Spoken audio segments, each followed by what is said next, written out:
All right, here we go. Welcome, everybody, to the MJ Morning Show here on a Wednesday.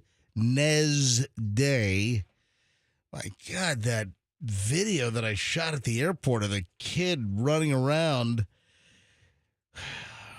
leading the Spirit Airlines employees to get run ragged. The thing is like 180,000 views already. I don't know what happened with the Instagram algorithm, but the thing is taking off like a flipping rocket. You know, it's the shares. I mean, and now that you've jumped this hurdle, Yep. it can go to million land. I don't think it's going there. I think it might be slowing down. It's like a rocket with one busted engine. It's not exactly taking off that fast. Yeah, 182,000. It was 181,000 10 minutes ago. Now it's at 182,000. So listen, I'll be listen. I'm already happy, but at this point, you get a little greedy. It's like, all right, can we make it to 200,000? I'm 19 away. 19,000 away from getting to 200,000 views on this video. Anyway, it's Wednesday, folks. Welcome, MJ Morning Show. MJ and the crew, Roxanne and Froggy and Fester and myself, MJ. And if you don't know what's going on, I don't know if I mentioned this straight away yesterday, first day back from the holiday weekend, but I did fly Spirit Airlines. A lot of people interested, tons of people interested in my Spirit experience, which I revealed last week that I was going to be doing something that I've never done before and that I have previously said on the show that I would never do, and that's fly Spirit Airlines. And I did because I went over to see my dad. Dad is, 82 almost and, slowing down, having, a couple of issues. So I went over. Did you just say you went to visit your parents?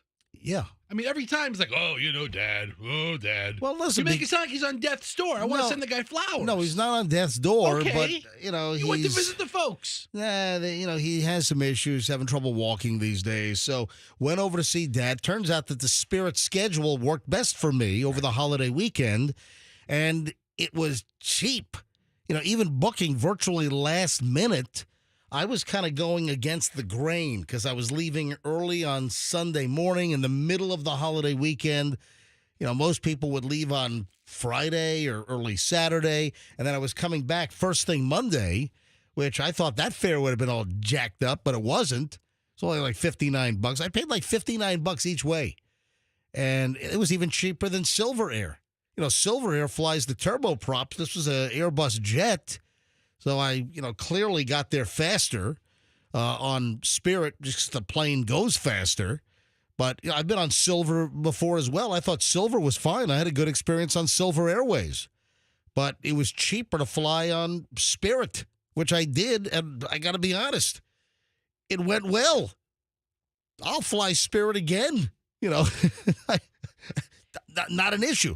So while I was at the airport, this is where the whole video stemmed from the ultra early listeners that did not hear the story yesterday. This is where the issue began. I'm at Tampa International on Sunday morning. I'm at the gate, and I just noticed this kid just running, just taking off like a rocket. And the kid's in full sprint, like, 6 years old, 5 years old. And then I see a Spirit uniformed employee chasing after the kid, running straight back toward like where TSA is, where you come in. And the kid is just bolting like like Forrest Gump or something. The kid's just running. And then I see the Spirit employee chasing after him. I'm like, what is going on here? So then kind of watch, and then the kid is then running back the other way, and the Spirit employee is running the other way. And then things are quiet for a few minutes, and then there goes the kid again. So that's when I roll video. And I captured the kid, running back. So he already run away a second time. It was him coming back that I got on video. And the Spirit guy is winded. And I think, actually, a little update, I think the Spirit guy, the first video that I shot, was the flight attendant from the incoming flight. Turns out the kid was an unaccompanied minor, but not going out. The kid was an unaccompanied minor coming in from the early Fort Lauderdale flight to Tampa. And the parent or the guardian or the responsible party had not come to the gate yet at Tampa to pick up the kid, which is pretty freaking irresponsible for them not to be waiting at the gate for the plane to come in. Yeah. So you have the Spirit gate employees that are babysitting this rambunctious kid. Some have said it appears to be special needs. Well, that's even worse. If somebody dumped a special needs kid at Spirit Fort Lauderdale and then they're not there to pick him up at Tampa, so that the kid is just racing all over the place. I get video of him running back toward the gate, and the Spirit dude, who I think was the flight attendant, now that I think about it, on our flight, one of the flight attendants, is chasing. And you can see on the video that the guy's all winded. He's like, the guy's beaten. The guy's like, he's worn out. And the video's on my Instagram. There's a part 1 and part 2, and then it happened, several more times. I get another video, which is part 2, and it's a whole different Spirit guy. The other guy, I think, was recovering. I think he was laying down on the floor trying to, catch his breath. So that another Spirit guy goes chasing the kid again. It's like a shuttle run. Yeah, I got part 1. And then part would be a relay, not a shuttle run. relay. Yeah, relay. Shuttle's where you do it yourself. Relay. All right. So then I capture a second video. So the first video is on my Instagram at Certified MJ Radio. That's Certified MJ Radio. And it has 182,000 views.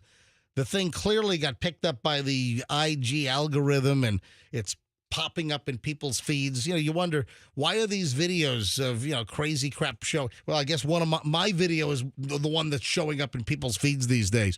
So that's pretty good. 182,000 views.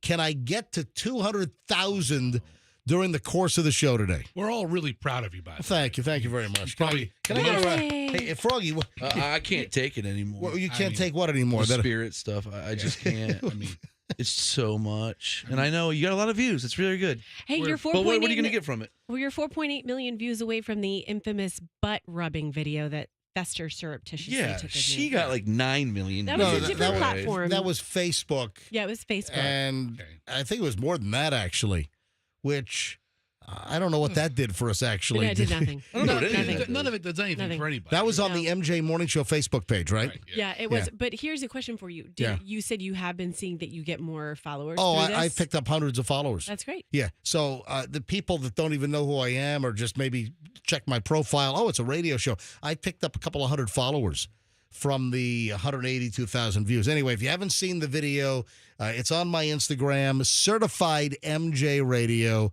and it is taken off like a rocket. Sorry to bore you over there, Froggy. Not like a real rocket. Like I said, a rocket with one busted engine and the other 3 that work. All righty. Anyway, just getting rolling. A lot of crap this morning. You see Lakeland on the map now. Is that going to go national with the Lakeland police and the 16-year-old altercation? You see that video? Oof. Brutal. Yeah. Well, listen, the kid was being combative. You got to neutralize the kid. And Yeah, there's ways to do it. yeah, I don't know if every police officer needs to know. First of all, most of them are wearing body cams these days, so it's going to capture their perspective. But you always got to assume that there is somebody that's videoing you. Whatever you do, wherever you are, you're going to be videoed. And yeah, they had to subdue this kid. If you don't know the story, we'll get into it. But this is causing a giant ruckus in lovely Lakeland, which it's local now, but trust me, it's going to go national. All right, just getting rolling. 6:09, busy Wednesday morning. Don't move. We're back in minutes. MJ Morning Show Q105, and Pat's got traffic. Great start to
here on Q105. MJ and the gang, 621.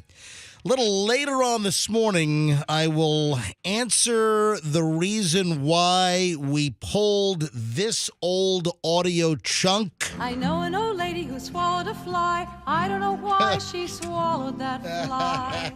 Oh, no. I guess I'll die.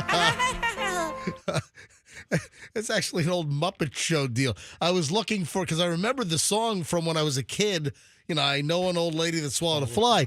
And because of an item that we have today, that immediately popped into my head. Man, there's something, it's crazy. So why did I pull this audio chunk? I know an old lady who swallowed a fly. I don't know why she swallowed that fly. You'll find out coming up on the MJ Morning Show here on Q105. There is a police officer that is in a lot of trouble. He's clearly going to be fired. He might be brought up on charges. I don't know if that's happened yet. I got to see if there's an update on the story. Where's the guy from? San Diego. Oh, San Diego. What do you mean? San Diego PD. San Diego's fantastic. Oh, yeah. San Diego's a great part of California. So this cop got locked in the back seat of the patrol car with the woman that he was transporting from an arrest at like a convenience store. How did the cop end up in the back seat, all pulled off the main road in some neighborhood sleepy street late at night? What could have been going on in the back seat? Hey, dude, you should know that the occupants of the back seat of a police car cannot open the door from the inside. Yeah, those doors only open from the outside. What a bonerhead. I'm sorry, a bonehead. Oh. All right, here's the deal. San Diego cop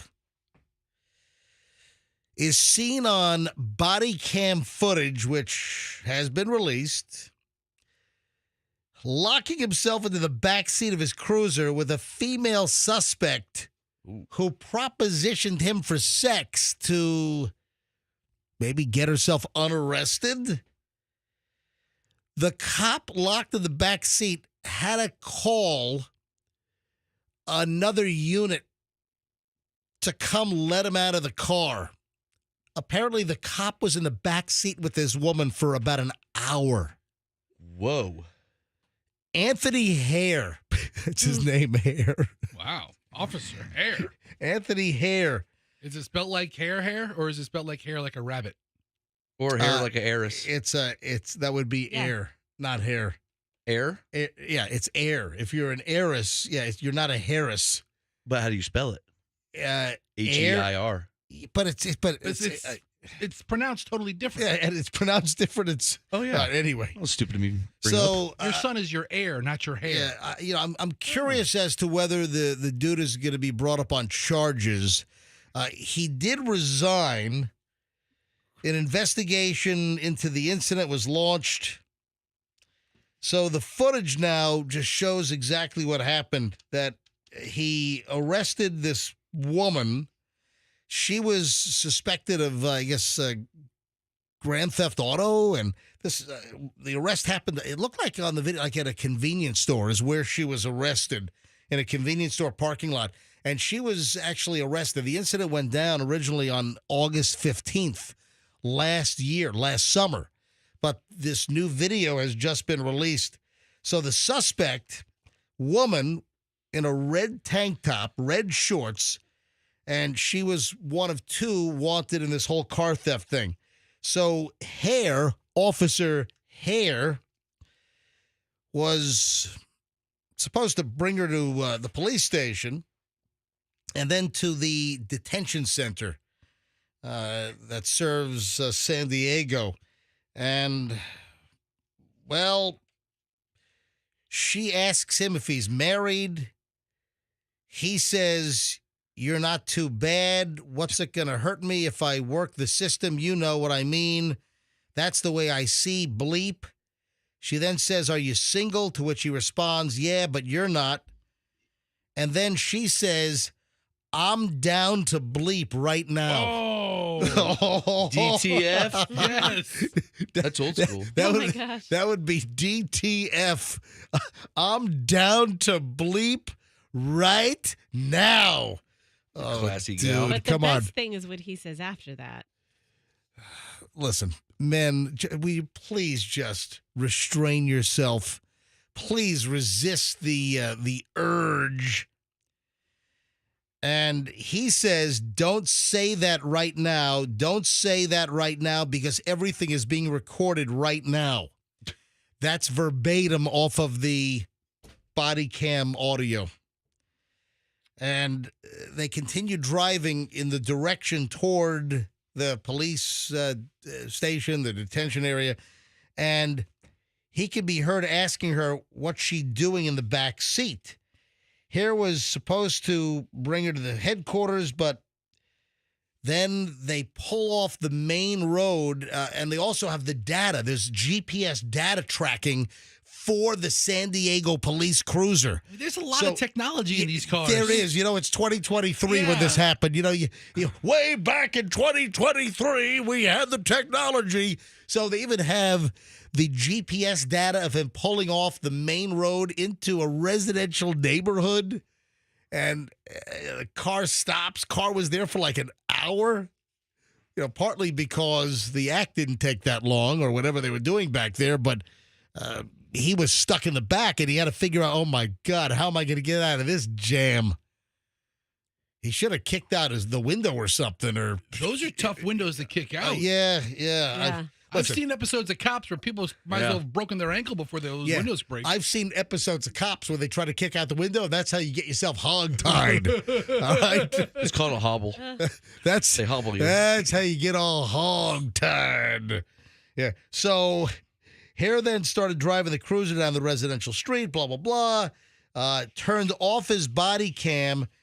20 minutes later, he called a fellow officer admitting he'd locked himself in the back of the car. He begged the colleague to come out to help him, asking if he had a master key. The unidentified fellow officer described Hare as panicked. I asked him if he was okay. He said yes, and then asked if I had my patrol car with me. I asked why he was asking and what did he need. Officer Hare then asked me if I could go meet him. I asked him his location. He said near Cottonwood. I asked him why he needed me. He said that he would tell me when I got there. He didn't want that crap over the radio. Oh, man. Hare then obviously has to unwind this story. And then you see the body cam, because it's all public record. Sure. So you see the body cam, which with what was released, the body cam of the responding officer letting him out of the car. And whew. I had a friend who was arrested. And I think another buddy requested the video of the back seat of the patrol car. Yeah, I mean, some of these cars, I believe, have some in-car video as well. I don't know if I don't think all departments have that. But by the time he was found, the officer had been locked in with the suspect in the back of the car for over an hour. He denied anything untoward had happened. He was just checking on her. Yeah, repeatedly saying he was checking on the suspect when the door accidentally locked on him. Let me get all the way in here and check on you. How you doing? Oh, there goes that door. And so the door accidentally locked on him, and that the camera, his body cam or whatever, I guess, shut off because he had knocked it off its clip. Anyway, this dude, I guess, resigned. I'm sure he was going to be fired. At this point, the last I saw was that they were unsure whether there could be criminal charges against the cops, so that remains to be seen. But it happened back in August. Body cam just came out, but I'm sure the investigators, like internal affairs in the San Diego Police Department, I'm sure they've been investigating this for months, and I just don't see anything regarding any charges against the cop. But guess what? How to screw your career after apparently a similar activity in the back seat of the police cruiser. Okay, when you were reading the story, there was one thing I missed that I don't know if it's in yours, but is in mine. Yeah. As soon as she says, I'm down to bleep right now, he interrupts her and says, Don't say that right now. Don't say that right now because everything is being recorded. I just said that. Okay. What are you listening to with those headphones? Well, I didn't hear you. It was the order in which. Are you listening to? I'm listening to Chad and Christy. If you really must know, so good. okay. What are they doing this What are you morning? listening to? Lunch menu. I said that. Hey, before the lunch But menu, here's we're going my to talk question. about. And I said that right after you Well, previously guess said. what? If I didn't hear it, I bet you there's some listeners who didn't hear it. So you're welcome. No, to the I know. listeners. But I do want to tell you, I brought that up hold on, because Roxanne. what You is his even rationale? wait a minute. You even said to me, and the interesting thing is what she said after that, and then I said the line. Well, I kept reading. I was reading. Oh, I'm okay. reading and listening All to you right. at the same time. All right. Obviously, All not right. very good at both. All right. Well, that's all right. You have your days. Today may not be one of them, but Anyway, attention, we all do. attention, police officers. You got to suppress the horny button, okay? you know, It's the perv switch. The perv switch, the horny button, whatever it is. It just switches right on sometimes. Click. This guy just flushed his career just totally down the crapper. What a story. Yesterday, about this time, what are you laughing at? looking at a picture of Officer Hair. Yeah, He's screwed. yeah. And he well, has no hair on his head. He shaved his head. his head was shaved. Yeah. So, That's like when fat guys are called tiny. Yeah. Just like that. yeah, Fester, yesterday, Yes. about this time, I brought up something from the Dollar Tree. And you never got to it. Because what did I say? You said, I don't know if I could get this on, or I don't know how I'm going to get it on. Something like that. You made it sound Exactly. like it was really awful. I said that I have a story involving something really gross at the Dollar Tree. And I have no idea how the hell I'm going to get the story on the air. And I had several people email me yesterday at mj@mjmorningshow.com and say, MJ, I guess you couldn't figure out how to get it on. Yeah. Unlike the cop in the backseat of his car who did figure out how to get it on.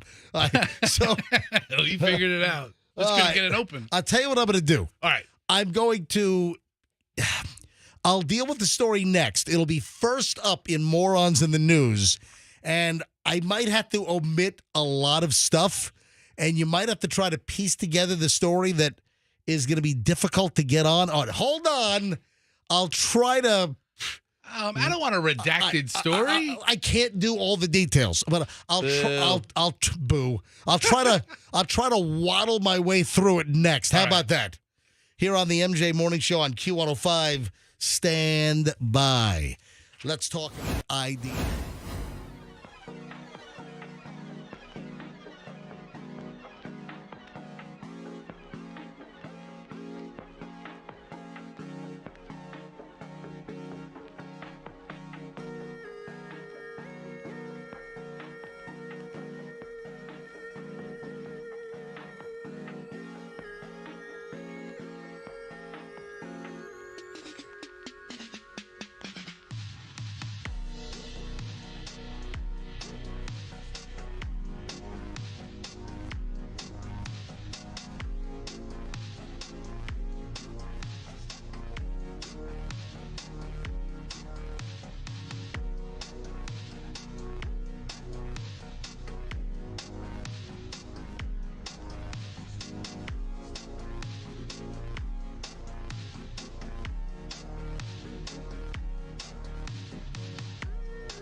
Oops, we've got another one.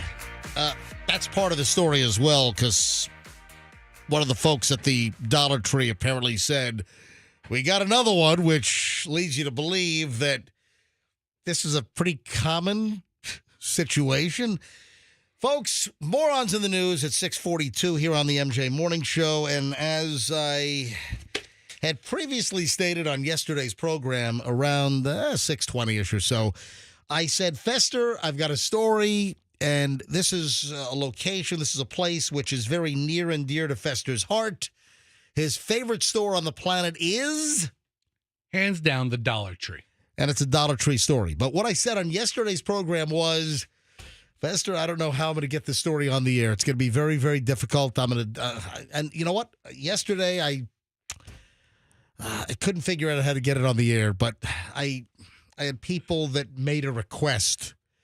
I had several emails, and I had a direct message or two on IG saying, hey, you mentioned earlier in the show that there was a story that you might not be able to get on the air. You got to figure out how to do it. And clearly you didn't figure out how to do it. And that is correct. I didn't get to the story. It is Dollar Tree. A woman has filed a lawsuit against Dollar Tree.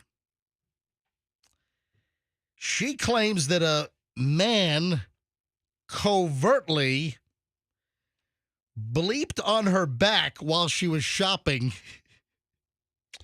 in the store in December.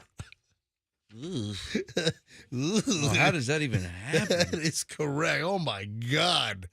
Oh, this happened last December at a store in Houston, according to a lawsuit which was filed yesterday. But in Houston? Or actually, it was early this week. Yeah, because, I'm sorry. It was early last week. It was early because Monday was Memorial Day. So was the guy arrested? Well, let me give you the details. The woman only identified by the initials MR in the lawsuit. This is to protect her identity. Said that she was browsing the great deals on the shelves at Dollar Tree. There are great deals there. She was with a friend.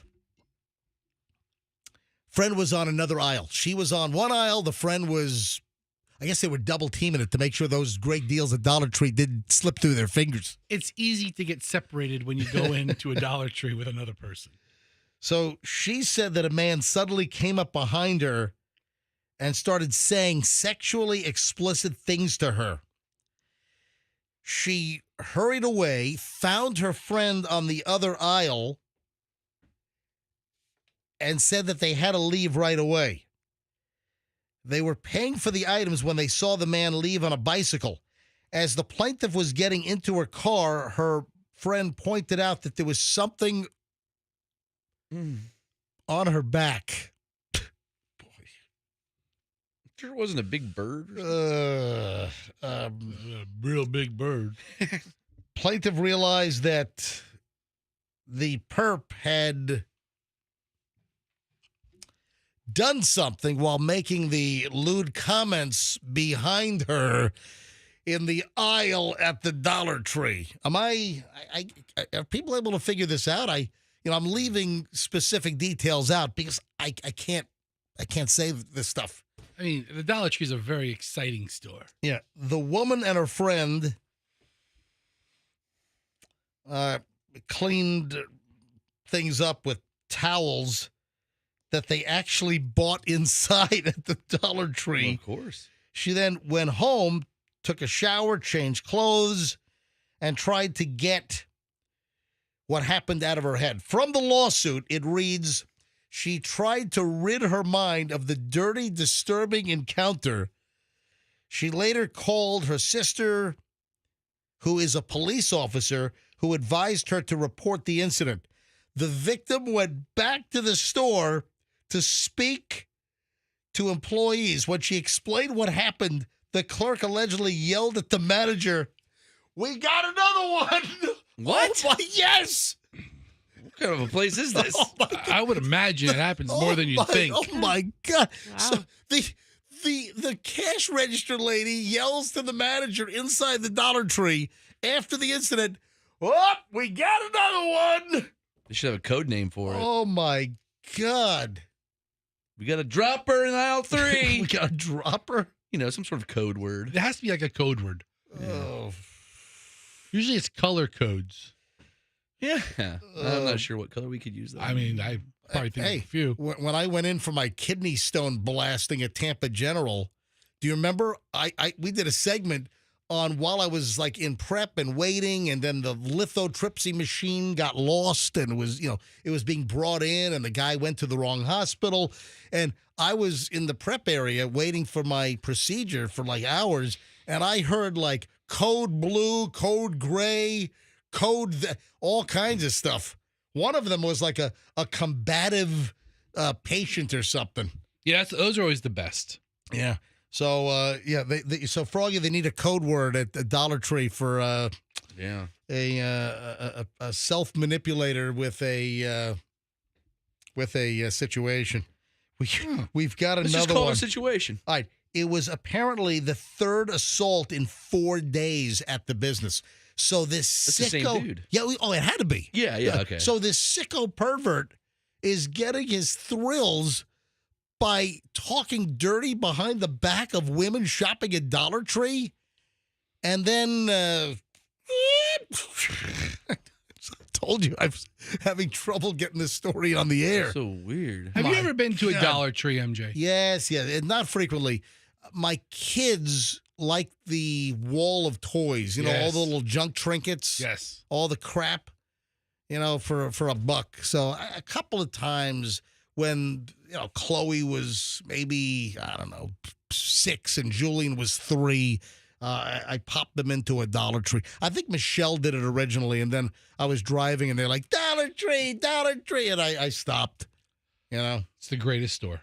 Oh my God, what a mess. Does it Yeah. mention what aisle they were on? Because some aisles are more stimulating than other aisles. It does not. Aisle So 2, I would imagine aisle 2. the plaintiff called the police. She gave officers the towels that she used, hoping that they could maybe get some DNA evidence. Oh. A security guard at the store also took her account of events and drove her around on his golf cart to see if they saw the suspect among the homeless men standing nearby, but she was not able to identify him. Dollar Tree employees who allegedly told her while there that there were cameras in the store, they did not capture the incident. So this particular spot was not under surveillance. But this leads to the question, if the Dollar Tree knew that there were multiple incidents leading up to her event, did they have a responsibility to provide security or do something to mitigate the matter? Or was it fair that they were just potentially waiting for the next incident? I mean, for the clerk to yell to the manager, "We've got another one!" This is quite the caper. Oh, my I mean, God. what do? Warn each customer as they walk in? Oh, Welcome to Dollar You Tree, see how ma'am. fast I would walk out with that warning? Tell you what, this is a sticky situation. No kidding. All Good right. job, MJ Caruso. Hold on, wait a second. I got a minute. Hey, Andrew, can you please put that audio bite a little further down on one of the pages so I don't have to go like 26 pages back? Let me do that line Did you again. say sticky or Yeah. stinky? No, it's not. Looks like we have a sticky situation. 6:51 at the MJ Morning Show. So there you go. For all those that were wondering what happened to the story from yesterday that I said I was going to have a rough time getting on, there you go. And I think I hopefully delivered. Very good. The best I can. Ugh. Oh my God! What a complete and total mess. All right, 6:51 at the MJ Morning Show here on Q105. 7 o'clock hour is straight ahead. In the 7, of course, we start an hour and 20 minutes of nonstop MJ right around 7:25. Stand by. We have a woman that claims that she was ripped off by Bank of America. This is a crazy story. This woman claims that bank employees ripped her off. It's not usually how it happens. Well, hold on. Let's try to sift our way through this matter next on the MJ Morning Show here on Q105.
MJ Morning Show. Happy Wednesday morning to everyone listening. Short week, so the weekend gets here faster, obviously, with most of us off for Memorial Day on Monday. This is bizarre. You got a bank customer from the Bank of America is claiming that employees stole $11,000 from her. I'm like, what? So this video has been circulating. It doesn't make total sense to me, but this woman accuses these Bank of America employees of ripping her off. $11,000 she claims was stolen. Let me play the audio. This is audio from her video, and we got a couple of clips where she tries to explain exactly what occurred. If any of my videos go viral, please let it be this one. Bank of America has stolen over $11,000 from us. And yes, I'm talking about the actual employees who work at Bank of America. My boyfriend has a full-time job and has been working really hard because I am 20 weeks pregnant and had to quit my job very early on in the pregnancy due to how sick I am. It's very likely hyperemesis gravidarum, and I throw up literally all day, every day. But we have not seen a paycheck in over 5 months. That's like projectile vomit man, Froggy. Projectile vomit is a real disease. Yeah, it is. All right, so here we go. She continues. All of our savings are gone. My bank account is negative. And we have been promised over and over again compensation. We've been promised to have the money. We have not gotten anything. So Bank of America, please help us. My boyfriend took his paychecks in person to the bank and deposited them. But nothing in his account shows that anything was ever deposited. There is video camera footage of him depositing his checks. And 2 individuals have already been arrested, but we still don't have any money and our gas is being shut off tomorrow. All right, so my question is, it's not like it was cash that was brought into the bank and they pocketed the cash. You make a deposit. I mean, how do the employees rip off the alleged $11,000? I'm not piecing this all together just yet. We've been promised $18,000 at this point. We've involved the district manager, who I believe is in on it because he has decided to stop answering all calls and completely ghosted us when he was supposed to give us the money. He has literally decided that he wanted to meet us after hours at the bank. And feel free to call me naive because I am naive. But I genuinely didn't know that this is completely against the rules. He was supposed to meet us last night to give us the money and made an excuse about the security guard he was bringing having his girlfriend go into labor, which we have now found out is completely false. He has made excuses over and over and over and over again and refused to show up today. He was supposed to come in at 9:30 to deal with this, but he was somehow at another branch of Bank of America. The previous manager at Bank of America has been arrested for this, as has a teller at the other Bank of America that he deposited the checks at initially. All right, what is going on here? Well, if she believes, she certainly believes her. If it's a lie, she believes it. She's telling it very convincingly. But also meet us after hours at the bank. Yeah. This story is insane. This is the bank manager. This Meet me is after hours. This is I mean, strange. there's got to be a paper trail. I mean, how do you not call police or call a there's lawyer? video. They've got surveillance video and meet us after hours. What, they're going to refund the money after? So she's claiming conspiracy with like the bank manager, district manager, tellers at the bank. Was she insinuating in the last clip that their checks were being deposited at a different branch? I've never heard of That was so much. I've never heard of anything like this. I know that Michelle used to work for a couple of credit unions in Virginia Beach. She worked for Naval Air Federal Credit Union, and she worked for Navy Federal Credit Union, 2 different credit unions in Virginia Beach. And she had told me a story there about one of the tellers getting busted, or there was money missing from her drawer. And listen, maybe I'll call Michelle here in a second. I'm sure she's doing jumping jacks right now. All right. You'd figure if you ran a bank, just internal security and auditing would be a priority. How do you rip off money from customers that are depositing checks? All right, here's the 4th part. We have borrowed money from the family members that I have. We have borrowed money from his family members. And there's really nothing else we can do at this point. We didn't pay our rent this month because we didn't have the money. Our gas is being shut off tomorrow. We rent our washer and dryer and they're going to come take them. My And our God. power is probably going to be shut off in the next couple of weeks as well. We also have pets who need to be fed. All right, so the washer and dryer, what is Rent-A-Center coming to get their washer and dryer? I mean, you rent it week to week. That's kind of the arrangement, yeah. All right, here's the 5th and final part here on this alleged Bank of America inside job heist against her boyfriend or fiance's paychecks. It's not that he hasn't been working. It's not that we don't have the paychecks. We have the pay stubs. He's having his boss report fraud as well. So that hopefully, because the money has been taken out of his job's account, like the company that pays him, the money has been taken out of that account. So someone stole this from us. All I know is I don't know where this happened. She doesn't geographically say where they were or where she is or where the Bank of America branch is located. But I'm telling you right now, you better call banking. Yeah. Or whatever city you're in. You know, a lot of the TV stations have, you know, the investigative consumer reporter that's trying to, you know, right the wrongs. Take her Yeah, they'll down eat this to- up. They might have a big old lady called Bertha in Indianapolis. Better call Bertha. Better call Bertha. I'm on the case. I'm Bertha. I'm going to sit on him.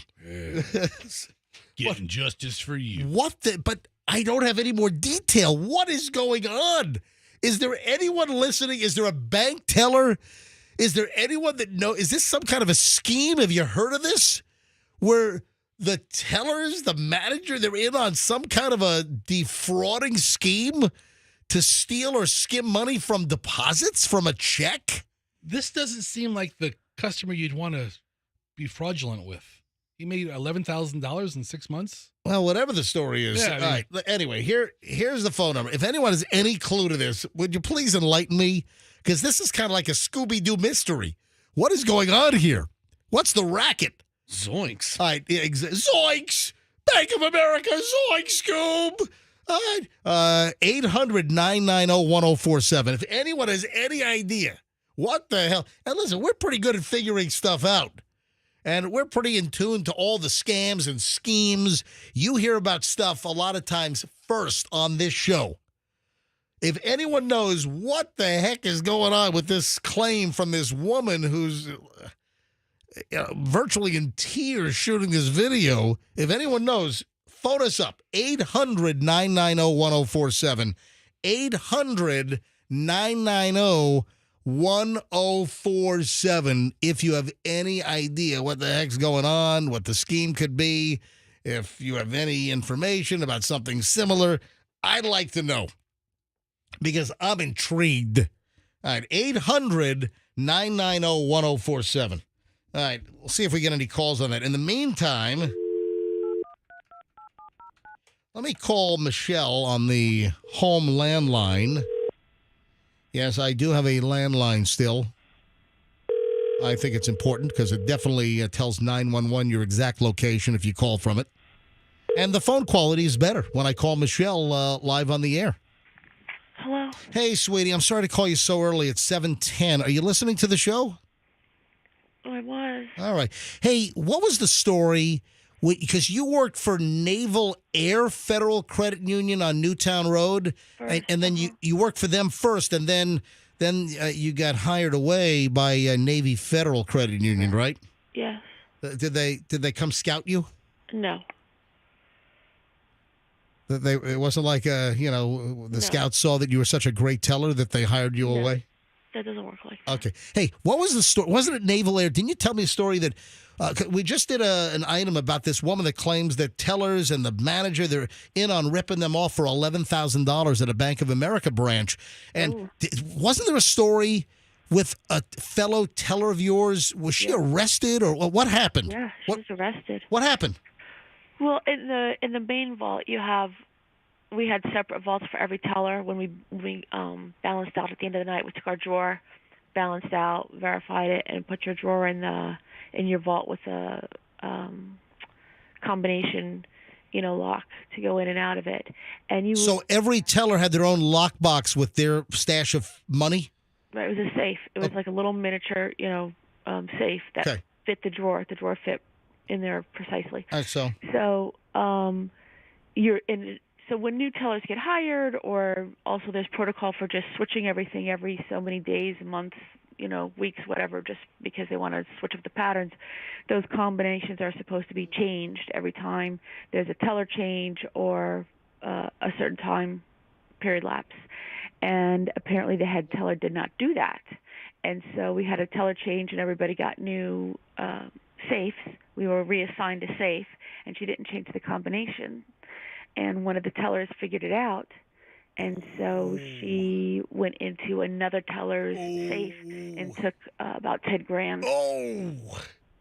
Man, inside job. So how'd they figure it out? Well, it took them a while, but I think the head teller had to finally come clean about not changing the combinations. Oh, And so once she did that, So you had a couple of people in trouble. You had the actual teller that figured out that the combo wasn't changed and stole money from the other teller's safe. And then the supervisor didn't change the combo, so she was in trouble as well. I think she got fired. Oh, man. And the other one, what? Did the other one get arrested? Did they do did they do like a big perp walk at the bank in front of everyone? Oh, yeah. Oh, really? Oh, yeah. The Virginia Beach police came in and arrested her like at the I don't bank? know. I wasn't there, but I heard they came in, they handcuffed her and hauled her out. Oh, man. Yeah. Oh, wow. All right. Sorry You to. think you're going to get away with it. You're not. You know, I would have gotten away with it if it weren't for you meddling kids. Yeah, that's what she was shouting as she was being escorted out of the bank. All right. Love you. Talk to you later. All right, bye. Love you.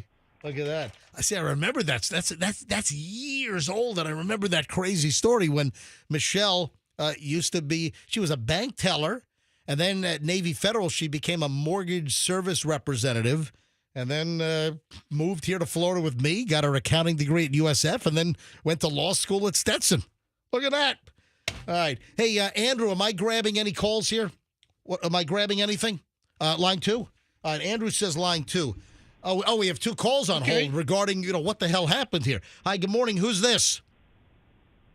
Hey, this is Jennifer from Dover. Hey, Jennifer, welcome.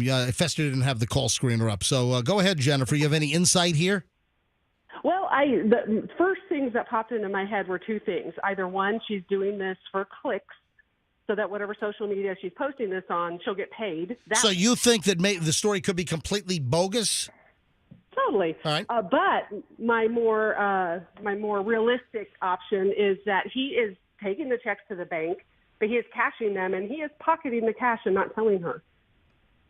And then she's making accusations again. But that's a pretty convoluted story that the manager wants to meet them after hours, and the security guard was Somebody's been arrested already. Just insane. Sounds like a lot of details that just don't make sense. All right, Jennifer, thanks for the call. I appreciate it. Have a good too. day. Love you guys. Love you too. All right, Anthony in Bradenton. Anthony, you're on the MJ Morning Show. Hi.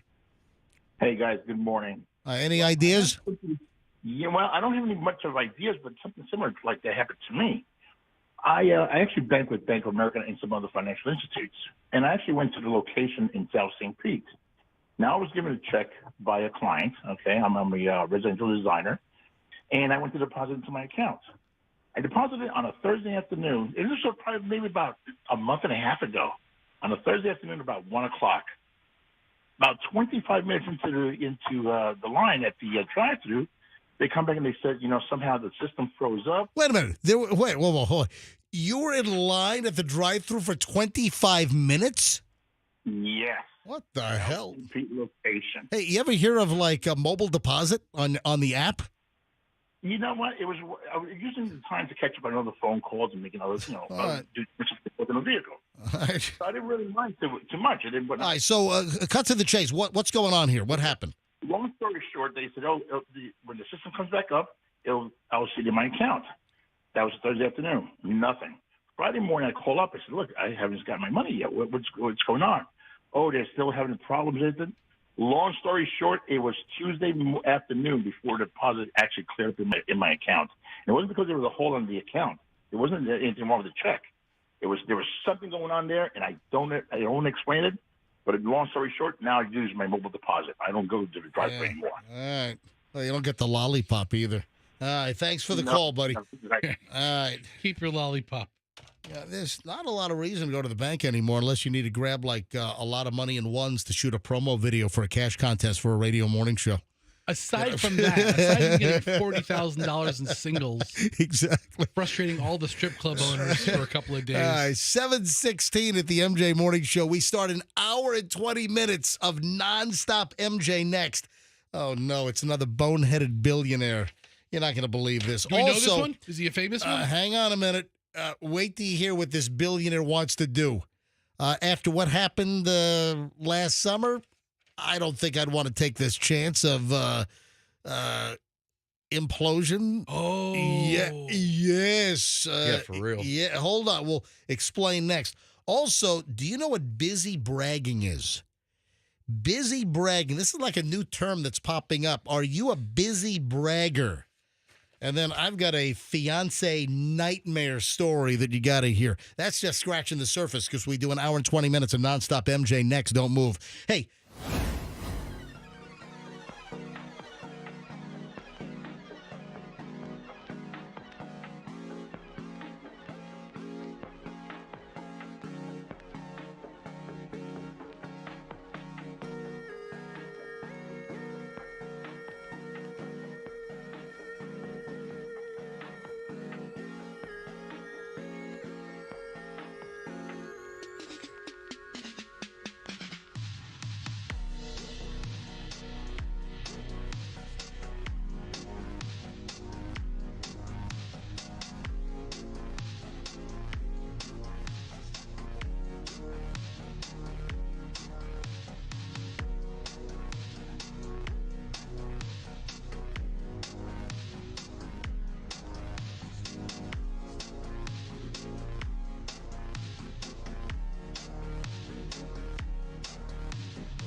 do it. 7:28. Yeah. I know I'm running a little late. I know that, you do the same thing every day. You're at the same spot while driving to work or whatever. And usually we're already involved in deep MJ morning show content. I'm running like 3-4 minutes late, but we went long in the last segment, with the Bank of America stuff. All right, MJ with the crew here, and couple of things we got to deal with right off the bat. First of all, quick update. And what time did we do the story yesterday with the drunk Sebring bus driver that was taking the high school seniors to like that special senior day out in Daytona, whatever?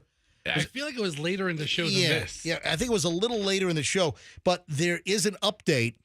The Highlands County Sheriff.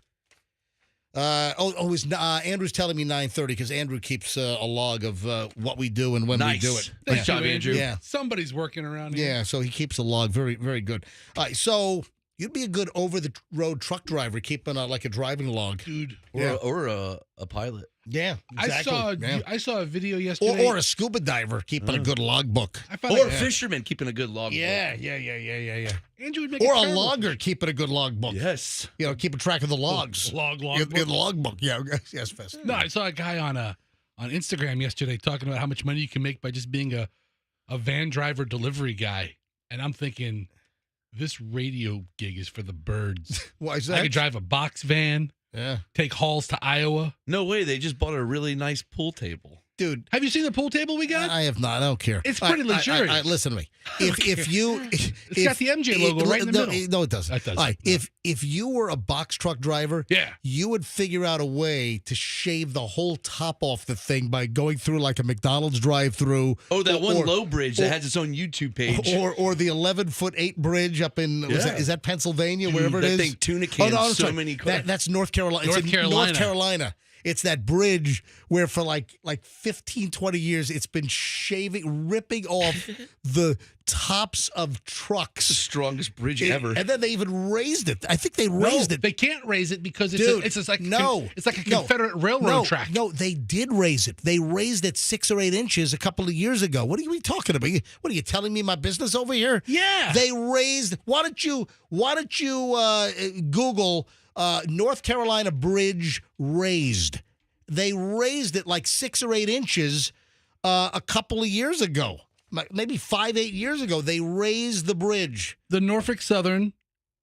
That's the bridge. Yes. They raised it. Then go ahead. History. They raised it 8 inches because it was the 11-foot-8 plus They put 8. a new traffic signal. Dude, they raised the bridge 8 inches. Right there, raising. In October 2019. What is 8 inches going to do? Listen to me. In October 2019, the North Carolina Railroad Company began work to raise the bridge by 8 inches as part of a $500,000 project to improve safety and reduce damage to the span. The bridge was raised to a new height of 12 feet 4 inches, the maximum clearance that would not affect the grades of nearby crossings.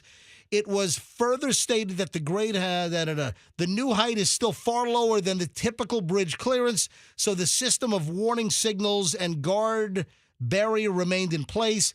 22 days after it was raised, another collision occurred on November 26, 2019. The bridge continues to snag some vehicles as captured by the 11-foot-8 website. There's a guy that has a website now for like 12, 15 years where he's got video cameras aimed at the bridge, and he posts videos of the bridge in North Carolina. Is it in Durham? I think it's in Durham, North Carolina. It's happened so many times. It's in Durham. It's hilarious. And the people are driving their like 20-foot, 30-foot box trucks, tractor trailers. Oh, you know what the funniest is like motorhomes.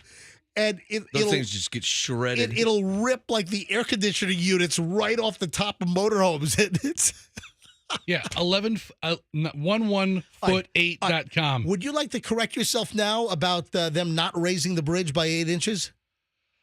I stand corrected. Thank you very much. And Froggy. Thank you. From what some people have told me, 8 inches can make a huge difference. Yeah. Really? You're one-third of that. On bridges. Really, Fester? I've got a joke, but I'm keeping it to myself. Yeah, why don't you do that? Where was it? Oh, so I'm talking about, how did we get onto this from the bus driver? Because we wanted Fester in a truck driving a box truck. Oh, thank you very much. Yes. Thank you. All right. So back over to the original story that we were going to do. This bus driver out in Sebring, what was this dude's name? Keith Shiflett. Real shifty shiflet over here. You're in a boatload of shift. You're in a shiflet of trouble. Yeah, shiftload of trouble. So Keith Shiflett, this is out in Highlands County in Sebring, and students, graduating seniors were going on a special field trip. They're going on some kind of, I don't think it was a school-sanctioned trip. So they hired this private coach company, and this dude, this Shiflett bus driver guy working for a private charter company, he's drunk, and he's weaving all over the road. You had kids on the bus, like 30 kids. Then you had a couple of parental chaperones on the bus. Then you had some parents following the bus, and the guy's all over the road. And one of the parents had to finally drive in front of the bus to slow down and stop the bus. It's a hero. All right, well, it turns out the Highlands County Sheriff, what's this guy's name? Sheriff Blackman, apparently told reporters yesterday that they have video evidence. They've got surveillance video of him buying beer at a gas station convenience store prior to picking up the kids for the road trip over to Daytona. Hey, man, we're rolling to Daytona. You got to get yourself some brew. You need a roadie. You need a roadie. Need a go-homer. What is wrong with this guy? Anyway, the bus company has fired this guy. He's done. And he should be. Yeah, the sheriff was, he did an interview with, I guess, multiple media outlets locally. But that's bad news. So that's the update on the story. They've got video of him buying beer. And then they found, empties, or at least one empty in the trash can at the front of the bus. Why didn't the senior students, beat his ass? Hey, speaking of trash cans. Yeah. I'm with my parents over the weekend. I went for, about 24 hours. And, I flew on Spirit Airlines for the very first time, to see my parents. Do you know that my parents have a car trash can? What? They have a circular car-sized wastebasket. Are those a thing?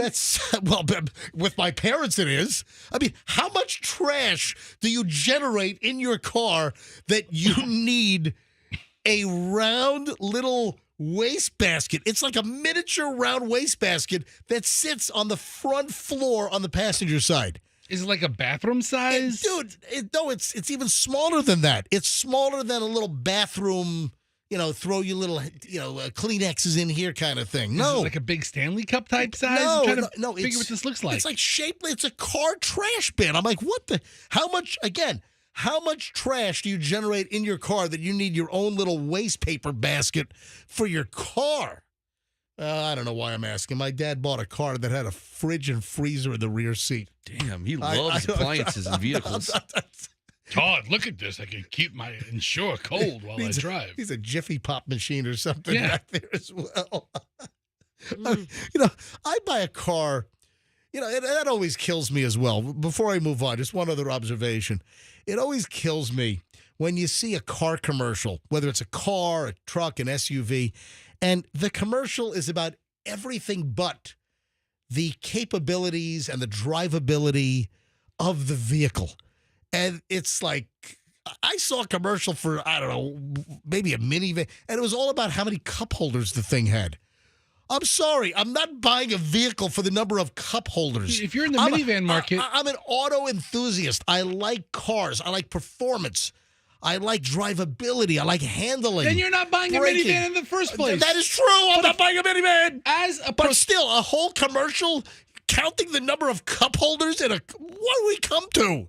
As a prospective minivan buyer, I want to know about cup holders. I also want to know about ashtrays. For changing cigar ashes, of course. I mean, it just needs to stop. I typed in trash can for car into Google, and if I told you millions of options have showed up. My parents have it's like a flexible, it's a round one, and it's kind of spring-loaded, so I mean, You put like a public shopping bag in it to pull the trash out easily? yeah, I think they did have a little liner in there. You've got to have a liner. You gotta have a liner. It defeats the purpose. Anyway, just insane. All right, let's talk about busy bragging. And then I've got this fiance story, which, ooh, this is a rough story. Yeah, the secret life involving the fiance. I'll explain in a matter of moments. Also, the latest boneheaded billionaire. We'll get to that coming. I had this in the pile yesterday. I just didn't get around to it, but still a valid story. Busy bragging. This is like a new term. And it just seems that every week now we've got all these new terms, whether it's Gen Z or millennials. Just the new term that we need to be aware of is busy bragging. Before that busy bragging term came about, I used to call it, oh, you have your busy badge on. Oh, really? Mm-hmm. Oh, so you actually use the term busy. Busy badge, yep. Oh, yeah. All right. So do you know what busy bragging is, Froggy? I can't imagine. Come on, what do you think? Come on, use your noggin for a second. Is it like people Busy. who say they work so hard and always brag about how hard they work? There you go. Look at that. Bingo. I hate that. You can do it. Look at that. I can't stand that. Yeah. I mean, yeah. Do you know any busy braggers? At the beach, put the laptops out because it never ends. What? Hold on. Hold on. What Who is does that? that? People do that. Hold That's on, just people do that. say That's that- an example. Say that again. Say it without talking like this. Well, I've seen people with like they're at the beach for vacation, but they're working on their laptop on vacation because they're so busy. You know, All right. what, am I wrong? No, you're not wrong. Okay, then. See, I was thinking more along the lines, instead of somebody working through a vacation, somebody's like, okay, so then after this, I have to do this, and then I have to do this, and then this comes up, and then I have to Yeah. pick up the kids, and I have to do this, and I have to go to this That's a work, and then I have to go to stupid this guess. event, and then I have to host this, and I have to do this. You know, I felt like I've been guilty of, I became cognizant of this in my own behavior once I had children, ironically, because I have a lot of mom friends who are stay-at-home moms. And so I'd be calling my mom friends on my drive home from work going, oh, I'm so tired, I'm so swamped, da da da. And then I realize I'm kind of insulting them because it's almost making me sound like, oh, I'm superwoman. I'm working, and then I'm going home taking care of my kids. I'm so busy. So that's when I became aware of it. And we all have 24 hours in a day. We all have a lot of stuff to do. We're all busy. Busy brag about it. bragging is apparently driving folks crazy, and it's being called like a workplace toxicity. Busy bragging, and that's where you just won't stop bragging about how busy you are. You're inundated, and apparently other employees are getting sick of it. Stress bragging, stress bragging is another like a synonym. So stress brag, busy brag, and those that brag about being so busy are apparently less likable and a lot of times incompetent, or I should say less competent than other folks that are not busy bragging about how inundated, how buried they are with work. So I'm sure that everyone knows busy. You know, let's go to phones on this just for a second. 741 at the MJ Morning Show here on Q105. Remember, we're at 104.7 FM. Q105 is 104.7 FM. So let's go to phones. 800-990-1047. That's how you get in. Do you have, and listen, you might not have known what the name is, but we might have just jarred the fact that you're just tormented at work by a busy bragger. Do you have a coworker? Is it someone you work with? Or listen, maybe you'd like to confess. Maybe we've just kind of, awakened you. Maybe you're a busy bragger and you're driving your coworkers nuts, and we just alerted you to the fact that you're a busy bragger and you need to cut the crap. All right? All right, let's grab some calls on this. 800-990-1047. Say get in. Busy bragging, any angle you want to take, folks. 800-990-1047. Andrew will screen some calls. Are you a busy bragger? Do you have a busy bragger at work? Did you used to work with a busy bragger? Did you finally have to tell him to shut the up? All right, so Yeah. is a busy bragger different than a busy complainer? Because the way we're saying it, like, oh, I have to do this, like it's not a good Yeah. thing. I think it's the same thing. Or in many ways. It's almost like a humble brag, Like where a- a humble brag is you're saying it, but you're not really trying to act like you're bragging, but they're complaining about being busy, but really they're secretly bragging about how much they're getting done. Or if they're doing. trying to tell you how busy they are because they're so important. Oh, I got Right. this, then I have this, then I got to do this. Yeah. Blah, blah, blah. Listen, blah. if you periodically say, "Hey, I'm swamped, I'm jammed up, I'm busy," I mean, I don't think that makes you a busy bragger. I think it's repetitive Yes. behavior. It's constant. Somebody in your office, and it's always they're swamped, they're busy. I'm so busy, I can't get it all done. I used gotta to know do- a guy who was very guilty of this. And he had Yes. 2 radio shows. And he wouldn't let you forget it. And he'd say, I work, Yeah, I do 2 radio shows and I prep all day. And he would say like little things like, "You guys just picked your nose after the first radio show. I got a whole other show to do. God, what was his name? Damn it, Bester? it slips my mind. God, who was It was Tom Joyner. Well, The you fly know, jock? The fly The jock. flying jock. I got a show in an hour. Where's my plane? Gotta get to Chicago for the afternoon drive. All right, let's go to phones on this. Got a bunch of folks already on hold. And if you'd like to add to it, 800-990-1047 if you know a busy bragger at work. Everybody does. Marilyn, Tampa. Hey, Marilyn, you're on the MJ Morning Show. Welcome. Good morning. Hey. Good morning, guys. Hey. Good morning, Fester. Good morning, darling.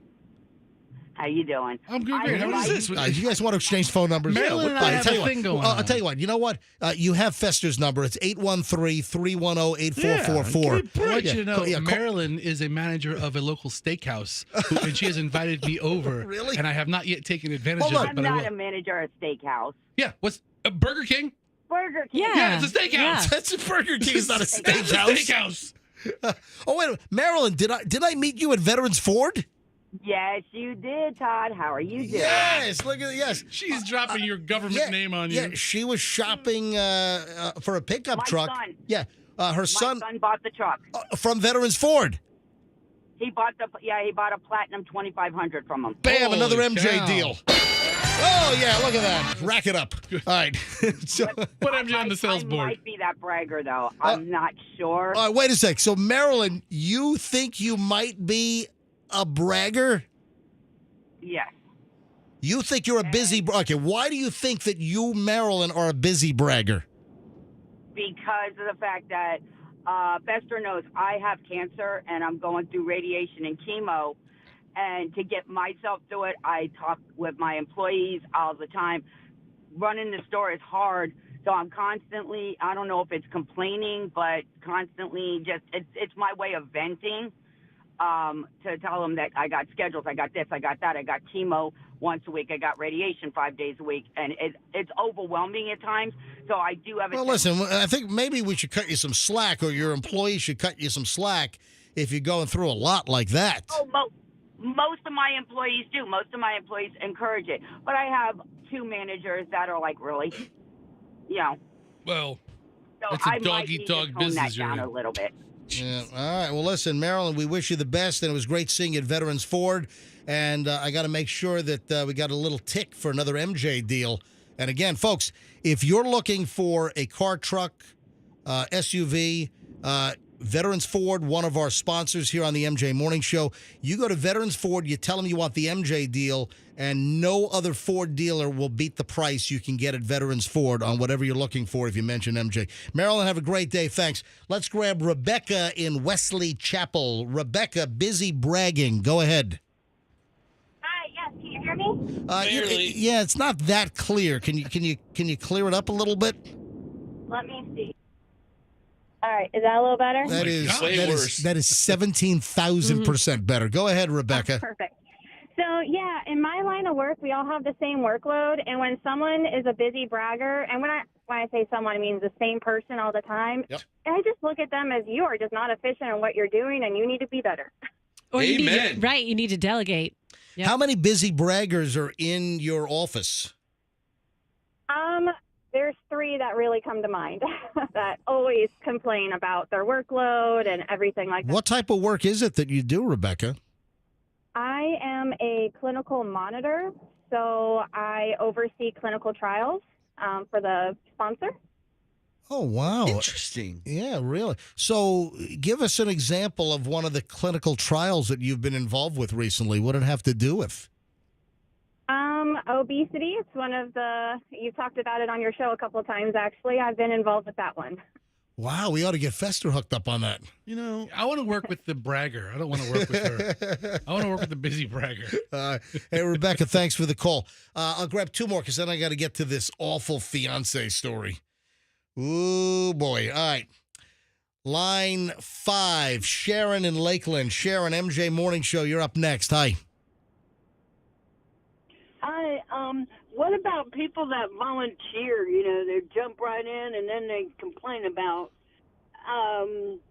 having so much to do, but yet they can volunteer and they still complain. Oh, yeah, volunteer. I hate volunteers. Volunteer complainers. That's a real problem. Yeah. So they Damn Red Crossers. We gotta feed the homeless. They jump into volunteer and then they complain that they're so busy that they really didn't have time to volunteer. Is that it?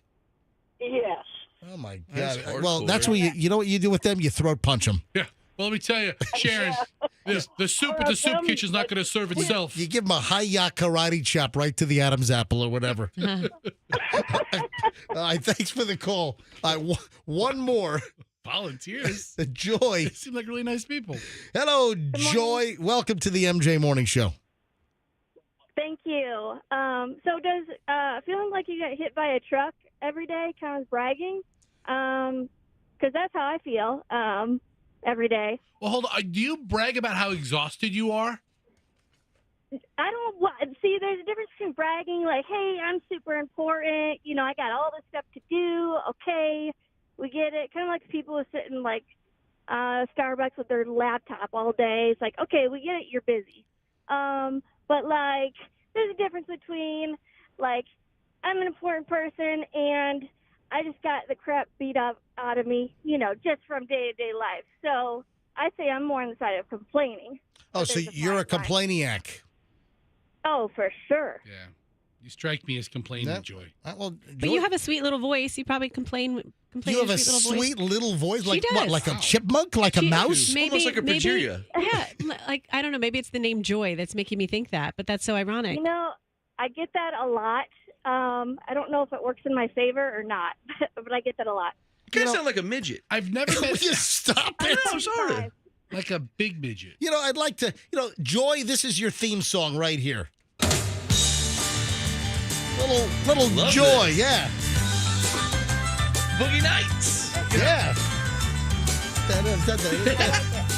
Also, what was the movie where he's in the field at the end and they're running this? Age of Aquarius? No, 40-year-old version. Yeah, that was the Aquarius song. Well, are you sure it wasn't this? Yeah, that was not this. It wasn't this? this? Is Boogie Nights pool scene. Full front was flip. John C. Reilly.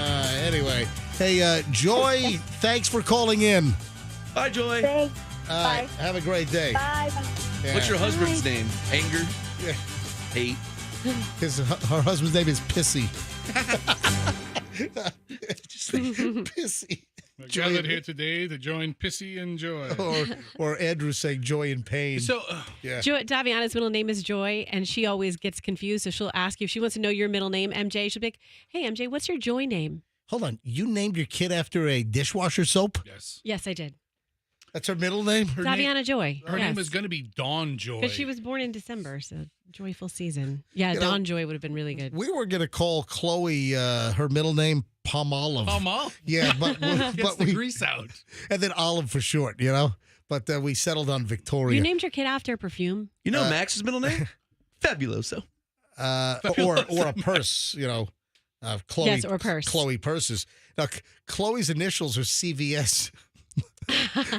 Chloe Victoria Schnitt, yeah. Well, guess what?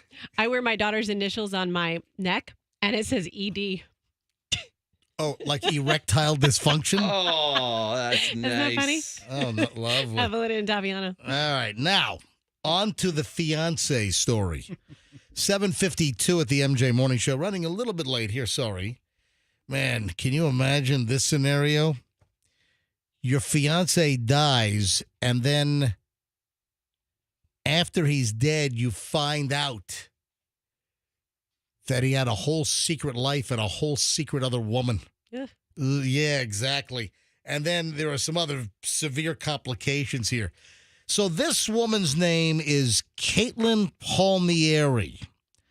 And Caitlin had a fiance named Eric.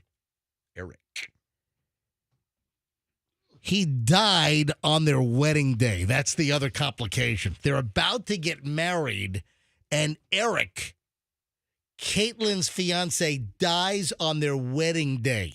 Isn't that like an Alanis Morissette It's a little song? too ironic. I don't think that's a line. I don't know if Oh, that's... no, it's rain on your wedding day. No, Yeah. I think it's die. You die. Damn. Your wedding or did nice it- day. Thanks. I hit them all. Anyway, listen to the story. This guy wasn't too old. This guy died of a heart attack at 33 years old on their wedding day. It was probably stressful with his double life. Caitlin was 35 and Eric was 33. And just hours before they were set to, say the vows and I do and all that, the guy drops dead of a heart attack. I mean, that's insane. But then it spirals even more out of control because she discovers that this fiance, Eric, had this whole secret life. So what happened? How did it unfold? Is he the mafia? Well, it turns out that Eric was a traveling financial consultant, and he had been cheating on her with a woman over on the West Coast. And how did this unravel? It turns out that on the, you have the obituaries on the funeral sites, and people can leave messages, etc. Mm-hmm. Or, obviously on social media, people can leave, messages. Turns out that Eric was dating this other woman who he had met online since March of 2019. And she accidentally stumbled upon this secret life. And this woman leaves a message, and she wants to know, wait, who is this woman leaving this very detailed personal message? Then she starts researching, gets in contact, and finds out that her fiance, who she was set to marry and dropped dead of a heart attack on wedding day, had a whole other relationship going on the West Coast where he would travel for his financial gig. Doesn't that suck? Sounds like a lot of work. Did they have a family out there? There was apparently no other family. It's like Joey B's dad. But yeah. The unnamed mistress. Who's the mistress? Apparently was involved in text messages, and in the aftermath, I guess it was revealed the text messages that Eric was having with this other woman who she thought that she was the one. The last text they shared were disgusting sexual messages, Caitlin said, and those were sent by Eric just 7 days before their wedding. My God. Did the other woman know she was another woman? I don't think so. No, so she did not. Palmieri, the woman that was about to get married, she believed that Eric was like this saint that was, just amazing luck, that she was, finding her soulmate. And then prior to swiping right on his dating profile in February 2018, she'd lost her boyfriend. They met, if you're swiping, that's Tinder, right? Must be. They met on online dating, and then this whole thing unravels in the aftermath of his death because the other woman on the other side of the country leaves a message about what a terrible loss. And the message was just a little too personal, and then this whole thing unravels. That's like the guy that was stuck in the well and like all of his girlfriends showed up and his wife was there, remember? Or remember the Chileans that were stuck? That's underground? yeah. And the guy's mistress shows up. The Chilean. He's like, could you get out of here? That's right, the Chilean miners. And one of the miners, the wife was there, and then his mistress shows up as well. She's like weeping, crying. Oh my God, he's safe. And the wife's like, "Who the hell are you? Why are you so invested in him?" Right, Chilean. Those Chileans, huh? Chilean. I tell you what, all this Chilean talk is making me hungry for a nice piece of Chilean sea bass, Starving. Yeah. or as it's really known, Patagonian toothfish. Yeah. Yeah, the sea bass sounds more appetizing than a toothfish. Well, that's that's an ugly. You ever seen a Chilean sea bass or a Patagonian toothfish? It is the ugliest fish on the planet. Yeah, but it's tasty. It is very tasty. It's delicious, and that's why, because they were having a hard time selling Patagonian toothfish. So some marketing guy came up with, let's just call it Chilean sea bass. That's seriously, that's the story behind Chilean. Yeah, do you want your fish to look like Sam Bankman-Fried's girlfriend? Oh my gosh. With those chompers? Oh man. You sound like some fava beans and a nice Chianti. Those are just my teeth. All right. So that's a nightmare. That is a nightmare story. We've talked about this in the past. We've had some segments. We've taken phone calls about mostly women that then found out about the secret life of their husband, their fiance, or whatever. I wish I had a secret. Wasn't it Joey that had a totally different family? Joey B's dad. Yeah, had two families. That's another story. Yeah, he had a family in Kearney, New Jersey. Like a whole family. Kearney. And then another family. Just right where Route 1 and 9 is in New Jersey, northern Jersey, heading into the city is Kearney, New Jersey, where Joey B., one of our producers over the years, was from. And Fester, he had a whole other family in Trenton. I think it was Pennsylvania. Was it? Yeah. So Joey B.'s dad had a whole separate wife and other kids in like Pennsylvania. How do you pull that off? I don't know. That is unfreaking believable. Yeah, anyway, this Caitlin, she was in Astoria, Queens, in Long Island. Well, I'm sorry, Astoria is not so long. That's Queens, and she had to move back to her home on Long Island, a little further east.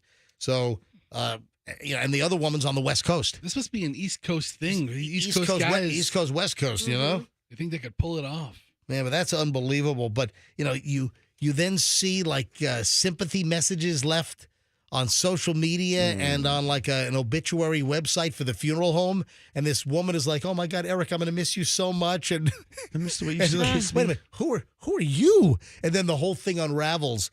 So I guess the other question would be, was it kind of a good unwind for him to drop dead of a heart attack? He's not dealing with it. I mean, was that like some kind of a divine intervention? Or maybe that it was stressing him out so much, like he's getting married, and then he's got this other woman who thinks that they're going to get married, I'm sure. You know what? If you're rolling the dice like that, you want to see how it plays out.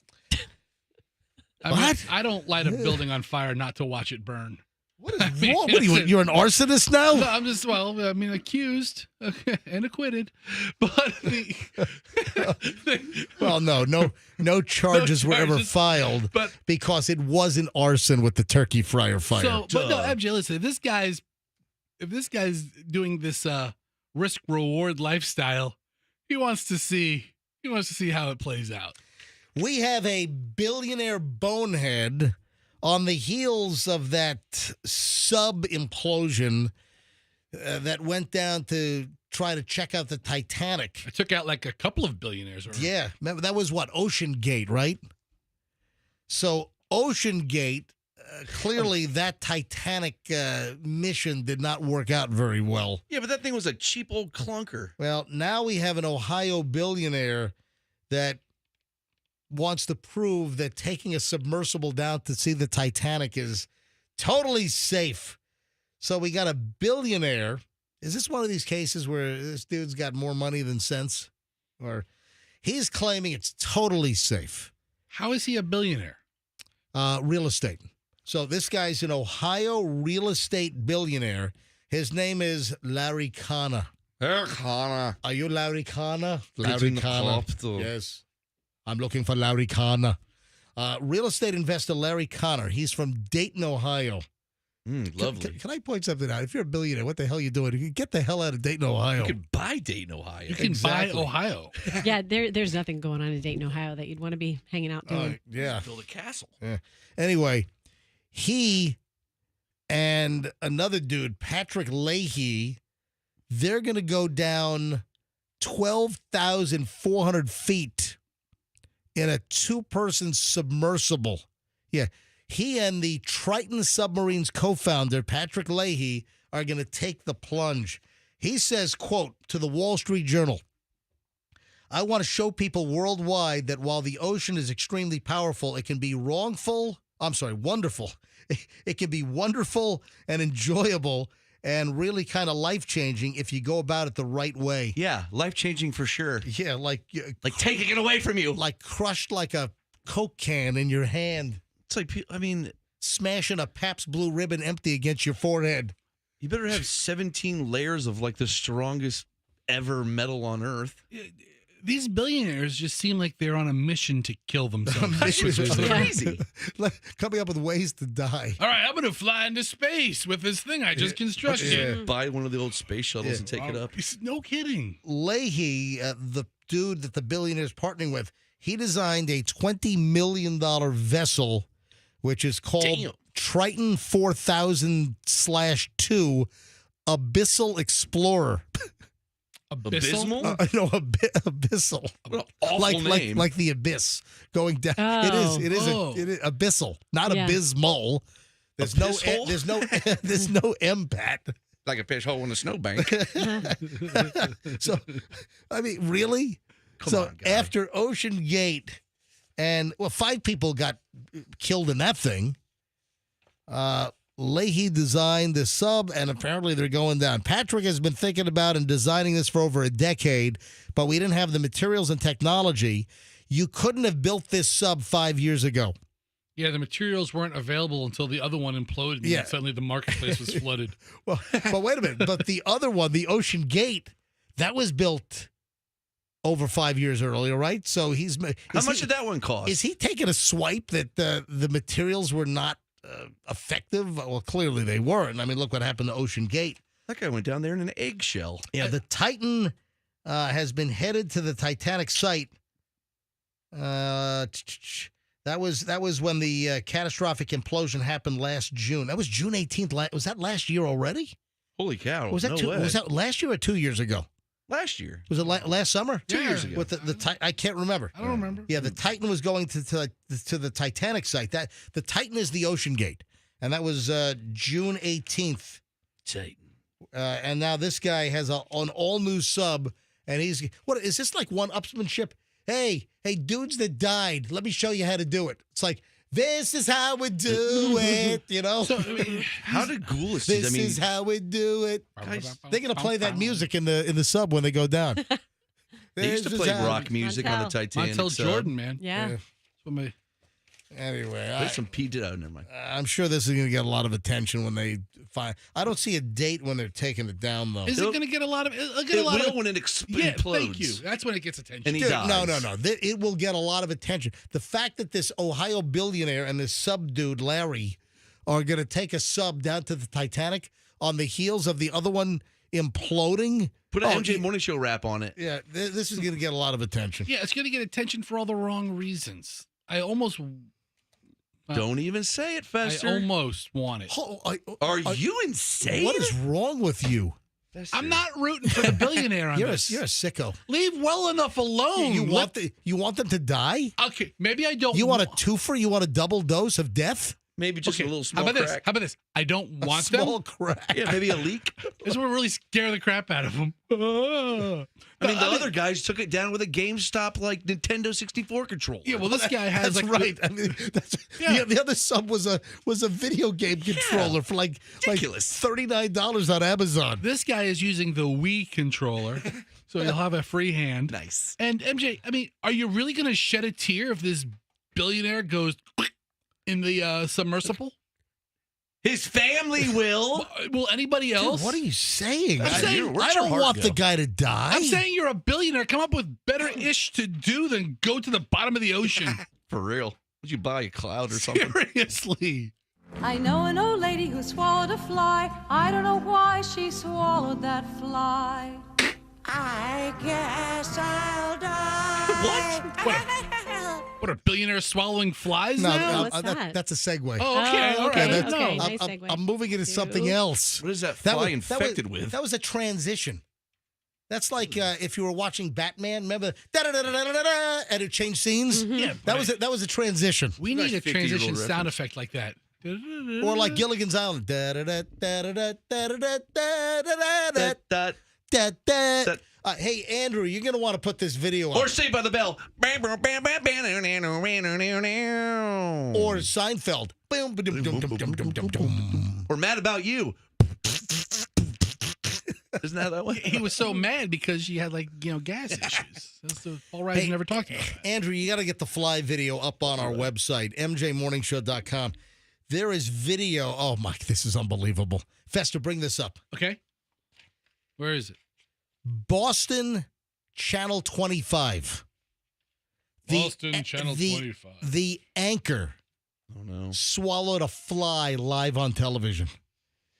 The fly is on her eyelid and then flies down to her mouth, and she sucks in the fly, and you can see her gulp it Oh, it's Ew. hot. while she's doing a live newscast. Here's the audio. The quality's not great because it's not a direct recording. Somebody just videoed it on their phone. Does she keep going? Oh, yeah. Good for her. Doesn't miss a beat. Victims of domestic violence, a Webster family who lost a loved one has been pushing for the change. Anchor and investigative. Right there. You can hear she kind of paused and Kind you, of kept going though. you see the fly jump off the bottom of her lower eyelid, and the fly goes right into her mouth. And then, instead of going, that would have been funny to see on TV. So she kept her composure, and instead of I mean, we've all gotten bugs in our mouth. You know, Yeah. it's a summer night, you're riding a bike in the neighborhood, and a freaking bug flies right, and that's the worst. Then it gets stuck in your throat, and you start gagging and everything. Wasn't there a famous one from years and years ago? Yeah, it sounds familiar. Oh, yeah, I found it. Yeah. Bug flies into report. Oh, This man. guy freaks out and starts gagging. Fester right there. I think- So click on that. Yeah. Fester found. Watch this. Look at the insect. It's on her eyelid. Look at this. Anchor and investigative. Right there. You see it? Oh, my wow. God. I mean, Victims of domestic violence, a Right here. Webster family Lands on her I think eye, she then can- her for face. the change. I think that's. and then she closes her mouth and sucks in the fly. Good for I think her. she can stop and wipe it away and acknowledge. I think Right? probably I mean, duty on her eye. She wasn't expecting. It went from eyelash Yeah. to cheekbone to mouth. To And mouth then immediately. sucked right in.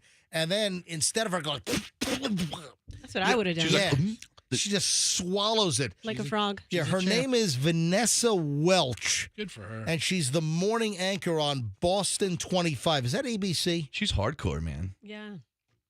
And no gag reflex. Wow.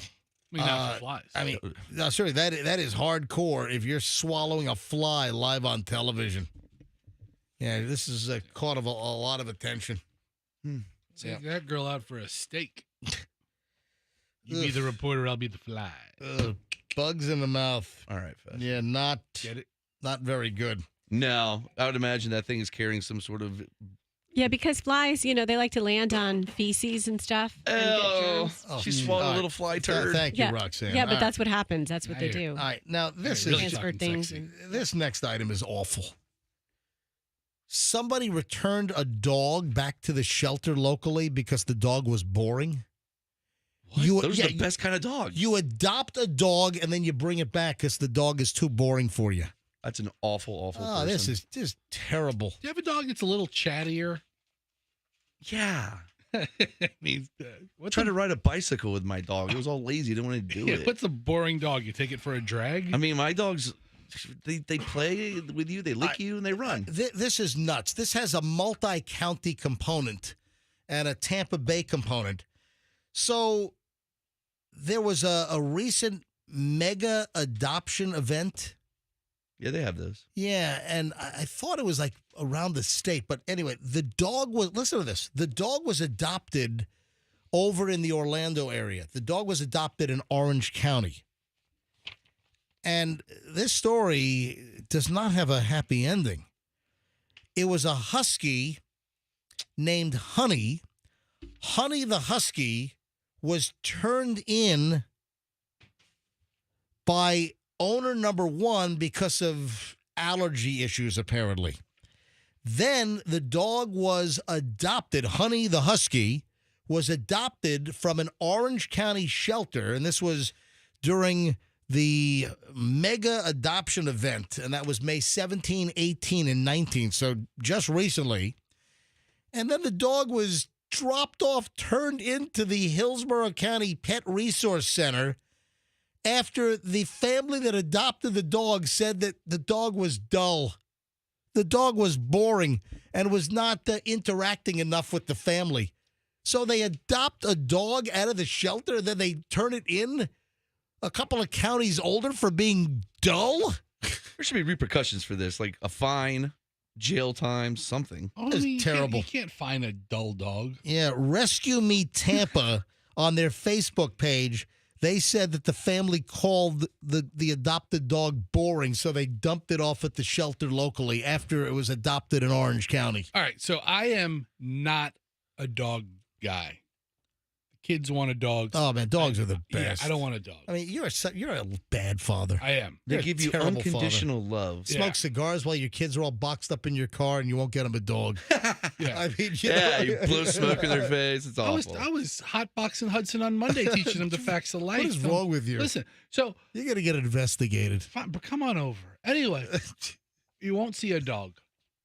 I have a question. This is going to sound dog insensitive. And this is weird because you used to love your little Chihuahua. He wasn't really. No. He was more like a big cat. No, I thought the Chihuahua was Allison's. It was Allison's No, then Chihuahua. Bailey. Then we got a Chihuahua. Yeah, when that oh, one, that's right. You Bailey. used to the, take it to the yeah. supermarket with Yeah. you. yeah, Bailey the Chihuahua. only because it fit underneath my side boob fat roll. It tucked in really nicely. But anyway, any dog I It's get like, now would it's be like bigger. it's like a doggy bed you get at Costco. Allison's like, It's the boob bed.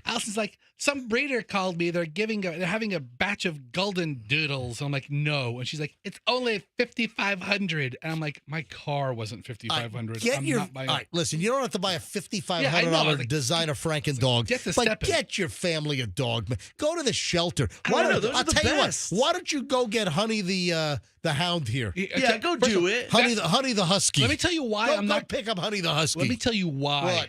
Because is it just me or does like a husky have no business being in Florida? Well, my neighbors have one, and it's a great Yeah. dog. I mean, I'm Doug saying, used to have one. talk about where dogs were meant to be in the. They're like- fine. like sledding up in Alaska. Yeah, I mean, you this dog is boring. The Put what is him that in thing 10 called? feet of snow. The Iditarod. Yeah. Put this dog in 10 Jinx. feet of snow and put a sled behind Yeah. him. This dog's kick ass. Yeah. In Florida, I'd be boring too if I were a husky. I mean, people walk around these big hairy huskies and it's 95 degrees. I'm like, these people are awful people. Yeah, so the Hillsborough County Pet Resource Center. Yes, they are. How about a Samoyed? Do you think that about Samoyed I don't owners know. too? Aren't those Girl Scout cookies? Those are Samoas. Oh, I don't know what a Samoya is. By the way, our neighbor, I don't know how they got stuck with like 30 cases of Girl Scout cookies, but we've got a group text. My God, Michelle's a sucker. So Whatever. You used to sling those things and annoy everybody. I know, and Chloe was an amazing Girl Scout with cookie sales. Yeah, because of you. But hang on, here's the deal. So we have a group text. I don't know, there's like 18 people on our street that are on the group text, the husbands, the wives, and everything. And we got a group text last week, and it's a picture of cases, like 30 cases of Girl Scout cookies. And it's one of the neighbors down the street, I guess is a Girl Scout mom. And I don't know whether they overbought, but Girl Scout season, that's like January, February, and like early March. Here it is, almost June 1st, and they got a garage full of cookies still. So they put out a group message. Hey, we got some cookies left over. Michelle buys like 3 cases of cookies. At $5 a box? Or $6 a box. I don't know, it's like $180 or something. I'm like, what the? What kind? My God. What kind? I'm trying to keep the lights on at the house. You know, radio doesn't pay what it used to pay, folks. I know times are tough. I'm doing a GoFundMe for myself here pretty soon. Well, what kind of cookies?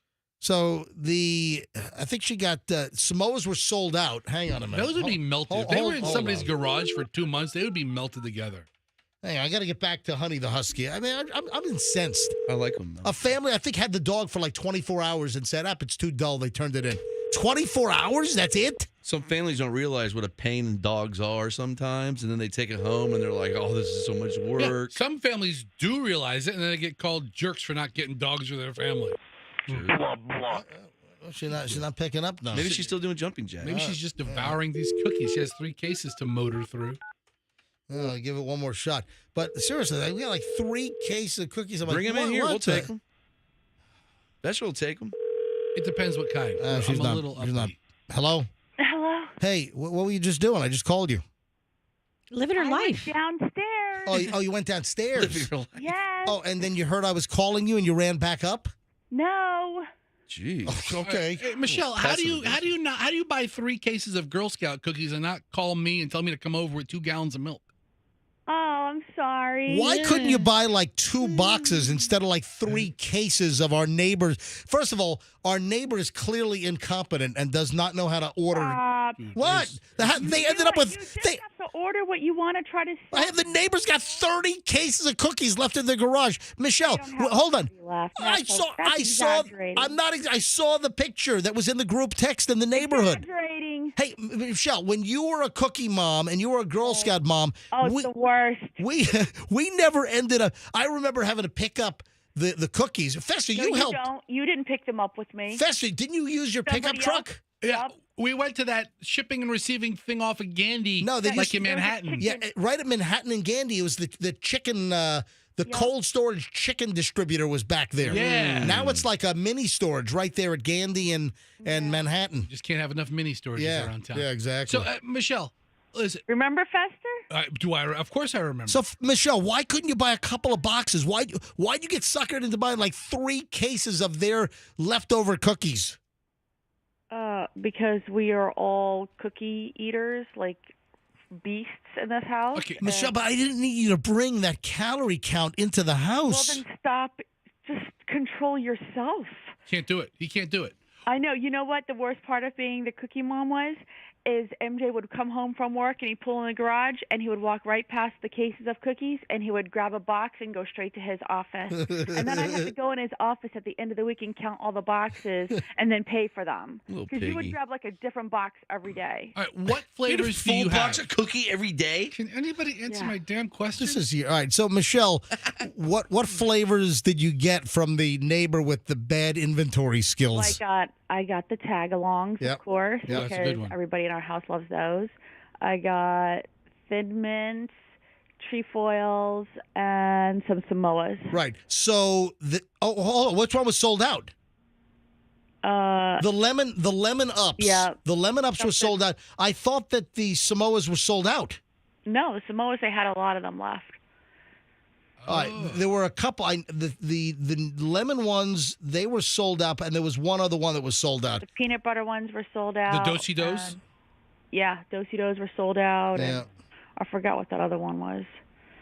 Look, my cookie mom days are behind me. I just buy now. You're retired. Yes, I retired that role. I just don't think we needed to buy 3 cases of leftover cookies from the neighbor down the street. Resell them. Well, we're already down a box of tag-alongs, so. All right. Were the tag-alongs all stuck together being in a garage for 2 months?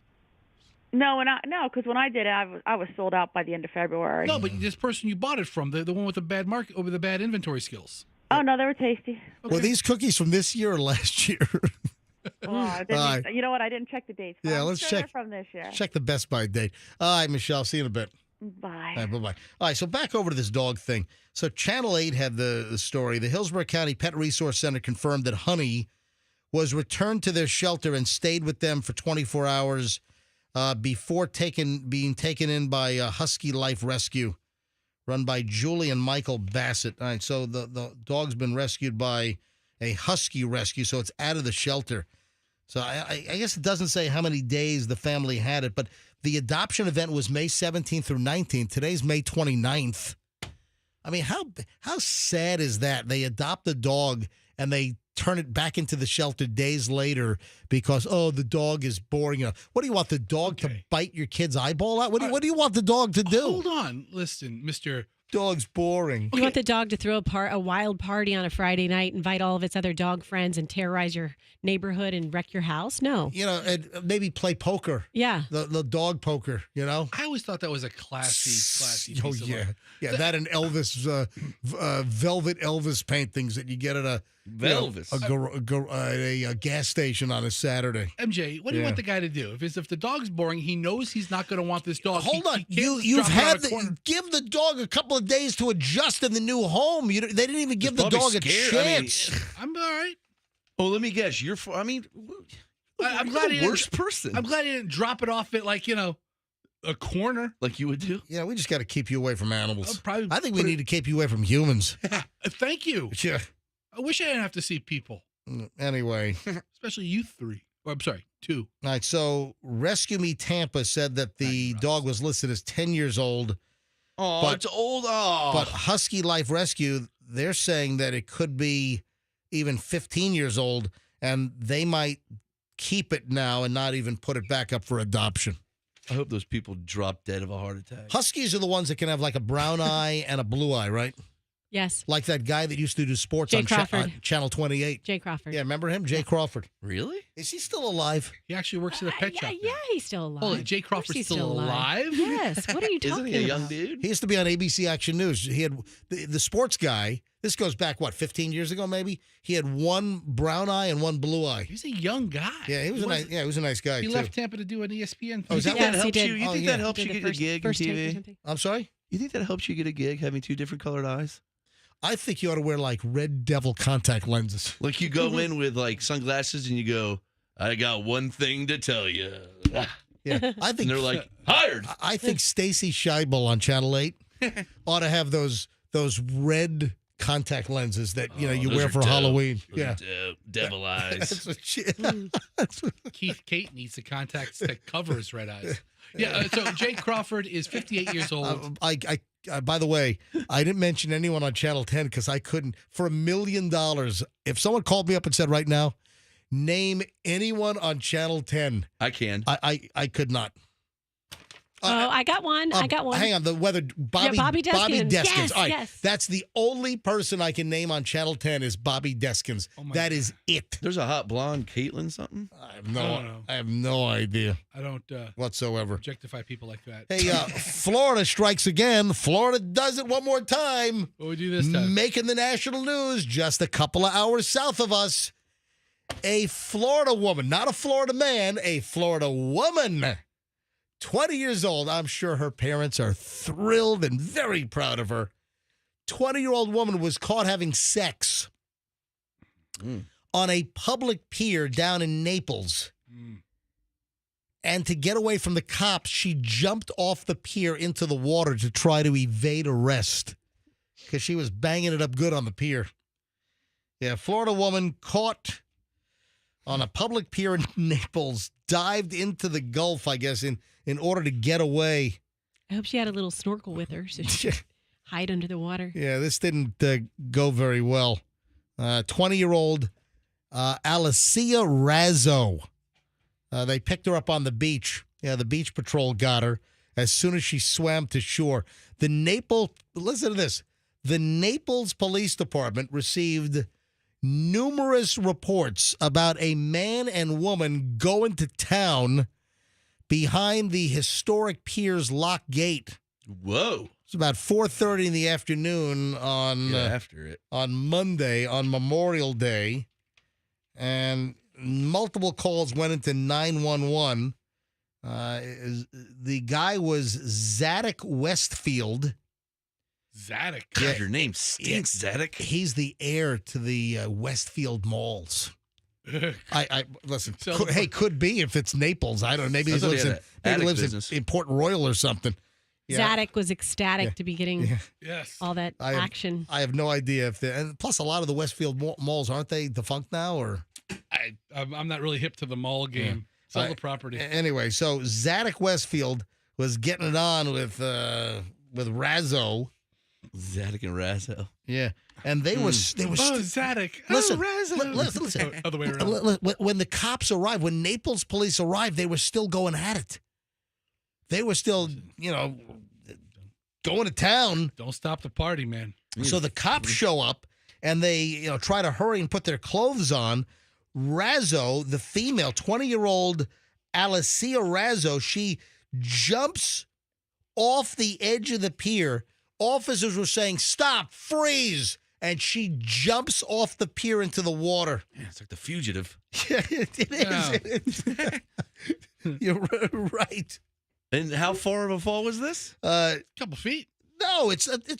It's a pier. It's the Naples Pier. It's got to be 15, 20 feet up in the air. Did she get away? Yeah. Well, no. So I was gonna say you have to get up on the beach eventually. She jumped in. She was completely naked. When she swam the shore, and that's a pretty high pier. This guy Westfield was also completely naked. So Razzo swam to the end of the pier, and I guess then made her way to the shore. Anyway, the Naples Police Department flooded with phone calls about this couple. A witness told the cops that we were just enjoying a day at the beach. So were they. With her 4 children, ages 7 to 15, when they noticed Razzo and Westfield naked in a public spot. She told police her minor children were asking questions about, "Mommy, Dad, what are they doing?" Did they get in trouble for doing that around minors? Like even more trouble? Dude, lewd and lascivious? Absolutely. They listen, I'll tell you. So let me tell you what they were hit with. They were hit with trespassing, disturbing the peace. Razzo was charged also with resisting arrest without violence because she ignored the cops' order to freeze and stop, and she jumped off the pier into the water. But you know what? I don't see any lewd and lascivious charge. I see trespassing and disturbing the peace. Sounds like they should have been hit with a lewd and lascivious. So here we go. Another Florida story making the national rounds. Of course, Florida never lets us down. Hey, what about social media and nightmares? You ready for the latest little, what do you call it? Snowflake? Now, this is the latest snowflake alert. You ready? Ladies and gentlemen, a snowflake alert. Now, social media users are having anxiety because they're having nightmares about not being able to log on to social media. This is a freaking thing. Are you kidding me? That's a real thing. Oh, a real thing? Oh, my God. I'm having a nightmare. I can't log on to my Instagram. I can't get on to my TikTok. Yeah, this is affecting, I guess, Generation Z mostly. Like, it's log-on anxiety nightmares. What is happening here? What is going on with society that people are now having night terrors because is that like we've all had the dream where you're trying to run away and like some like Jason with a knife and a hockey mask is running after. Yeah. So they like wake up in a pool of sweat. Honey, are you okay? Dude, I had dreaming. my wieners falling off dream again the other night. I Stop, swear to God. come on. I think it was because you did the Bobbitt story. Why do you have to use It's a real story. I really did. I was horrified. Oh, and the fact that you try to get wiener on every show. I'm going to Google what that means. Because I'm gonna do a dream I was so analysis. horrified. I actually, in my dream, I was like, this has to be a dream. I have to wake myself up. And then I woke up and he was just fine.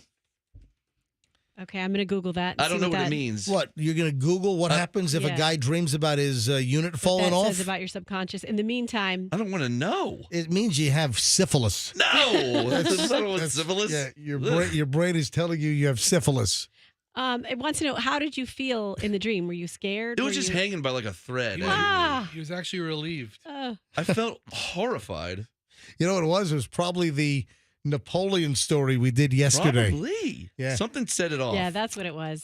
Listen, I'm not going to go into full detail. I did this item early yesterday at 6:20 yesterday morning. So Tuesday's show, the 28th of May, at 6:20, we had a story, and I had no idea about this. There's a woman in New Jersey whose father was a doctor, and he has Napoleon Bonaparte's wang in a box that he bought at an auction in 1977 because back in the 1800s when Napoleon died, the medical examiner who did the autopsy snipped off Napoleon's wang, and it's in a box in New Jersey right now. So the bone is literally apart from the body. The bone apart. Literally. Oh, man. I had no idea. Anyway, now it's social. I found it. Froggy, this is a loss of power dream. Am I losing any kind of power? Yeah, I'm doing nothing but gain listen, power. we all know Okay, we all well- know that Kim wears the pants in the family. But I haven't had that power in years. Yeah, exactly. Yeah, he's never I had did that. lose power on my Was it- PC the other night. Interesting. Was it just what happened to it? Was it detachable? Because it says if you dream of a detachable one, it refers to your desire to escape from the demands of waking life. Wait a minute. A detachable wing. So I don't want a detachable one. You can what? Snap it on and off like a Lego? But here's the weird thing: a lot of people Like apparently have like this that little dream. round head Yeah. that you put on the Lego men? You just there we go. Snap Yep. on, snap off. Snap on, I'm snap ready off. for date night. Yeah. Hey, I had a dream last night, and it was a nightmare that Doug and I had 5 children. I was so tired when I woke up taking care of those 5 kids. I think it's God. because he's out of town, so it feels like I'm taking care of 5 kids. All right, now, Fester apparently has this new program where if anything happens at a local restaurant, Fester wants to have lunch there with me. Oh, we went to Brocado's a couple of weeks ago, and we met a couple of several very nice listeners. We had a wonderful time. The story with Brocado's. Took you to a new place you've never been to before. I've been aware of Brocado's for decades here in the Tampa Bay area. It's a Tampa institution, Brocado sandwich shop, and they had a story that hit the media that they filed for bankruptcy, Chapter 11 reorganization. They're still open at Brocado's. They're just trying to shed debt. You know, a lot of debt during COVID, and they're trying to stay around. They're still open. So we said on the air, you know what, with this whole story, let's go have lunch. You know, it's been years. They've invited me to Brocado's over the years. They even sent me like a gift certificate, and I just never had gone up until like a week and a half ago. So with Brocado's in the news, I went to lunch with Fester, and then Fester sends me another story. Hey, here's our new lunch date spot. So Fester is playing. What are you guys dating? Well, hold on a minute. We're recording. Fester's his new plan is that whenever there's a local restaurant in the news, Fester wants us to go there. All right, there's 2 facets to this plan. One, it has to be newsworthy in some capacity. Well, this is a news story. Right. 2, I have to Yeah. be fairly confident you've never been there before. All right, now Fester wants us to go now to the Parkside Cafe in Pinellas Park because a car drove through it. This is a good time to go. Let's go now. So this happened yesterday. A car was in the car wash across the street from the Parkside Cafe. The car rolled backward because the driver did not put the car in park.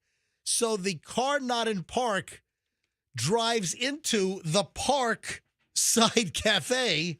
A lot of park in this story. It's in Pinellas Park. Yeah, all I need is a Korean dude named Park who's the manager of the place. Actually, I got news for you. By the way, Park is a very common Korean name. You wouldn't believe it, but it's true.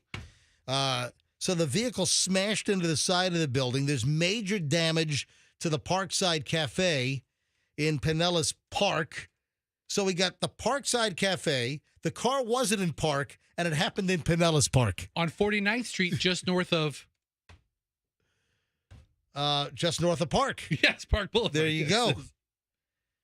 Anyway, so major damage to the building.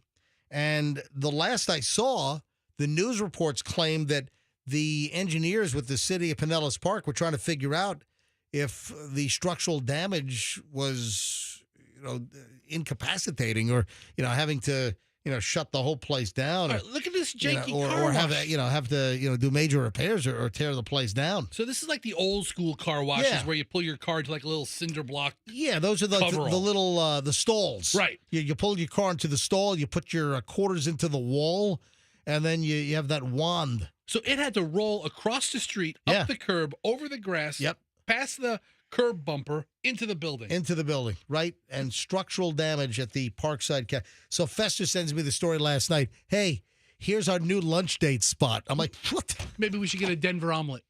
Huh? Something like that. Something good. Oh, speaking of restaurants. I was going to say this yesterday when we had the story about the Undertow. I bet you've never been there. We should go there too. Two places in 2 weeks. I've got to get out to Beef and Sea. Remember I was talking about my love for whole belly fried clams? Yes. This had come up on the show with Chloe, graduated back in December from the University of New Hampshire. Whenever we'd go up there, Michelle and I would typically fly into Boston and then drive up to Durham, New Hampshire, where Chloe went to school. Tell you what, it was a rough junior year because, remember, she was over in St. Andrews. Chloe did her whole senior year in Scotland, where Will and Kate met. Michelle and I are on the last episode of The Crown. Oh. Yeah. You are? Who do you play? Yeah, do you remember? Remember I mentioned... They did some filming in school. Yeah. Remember while you were there. when we visited Chloe last March in Scotland at St. Andrews, they were filming The Crown, where Will and Kate met at St. Andrews. And remember, they were shooting a scene. I even took pictures on my Instagram of them shooting the scene. And sure enough, in episode 6, it's the drone shot around the water near the old castle ruins in St. Andrews, where there are 2 police motorcycles escorting 2 cars, and we were right on the side of the road watching them film that actual scene by drone. Anyway, so whole belly clams. New Hampshire, love going to see Chloe. Maybe I like the clams a little more, but we'd fly into Boston, then stop up in like Ipswich or Essex. Go to the Clam Box or go to Farnham's. Clams, or up in New Hampshire, right next to New Hampshire is Kittery, Maine, and Bob's Clam Hut is up there. I love whole belly fried clams. Yeah. And remember, Taste of Boston down at Ballast Point, they called in and they said, hey, you got to try our clams. I haven't been down there yet. I have to. But another place with whole belly fried clams is Beef and Sea. Is Beef and Sea. Are they in Riverview? Yeah, and it's just not really in my daily travels, but I do have to get out there. Look, they sent me, I'm going to hold this up to MJTV. They sent me at Beef and Sea, they sent me a whole laminated menu. So they're going to want that back, by the way. I've got a whole laminated menu from Beef and Sea in the Winthrop Town Center out in Riverview. 33578. Look at this. Let's go there after you go to Parkside Cafe. Look at this. After you go to the Undertow. So Beef and Sea, they sent me T-shirts for the whole gang. What is this? Yay! Look, I need a new shirt. I think they made these. I think they made the shirts for me. It reads, "What? I get my whole belly clams at Beef and Sea, Riverview, Florida." So all right. I've got 1, 2, 3, 4, 5 of these T-shirts they sent me. So I think they might have made these like for my benefit. Beef and Sea is trying to get me to go there, and trust me, Beef and Sea, I want to go to your restaurant. I want to try your whole belly clams. I just don't get to Riverview that often, but I will have to make a special trip. Make a trip. And now they sent They sent these T-shirts. I got T-shirts for the whole crew, except for Fester. I'm about to say, yeah. Yeah, I don't think I've got your size here. Do they have like a 12X? Hold on. Here's a large. Large. Hang on. Large. Here's an extra large. What? Keep that. And hang on a minute. Here's another extra large. That was extra large. And hang on a minute. Here's another extra large. Yeah, Fester, I think you're out of luck. All right, I guess. Hang on a minute. Well, hold on. What's this? What? Oh, 2XL. Oh, 2XL. Great. I'll wear it on my leg. Hold on. Hold on. Let me see what this one is. There's one more here. Is there a petite one for Roxanne? This is a large. Roxanne, here's a large. This is the smallest one.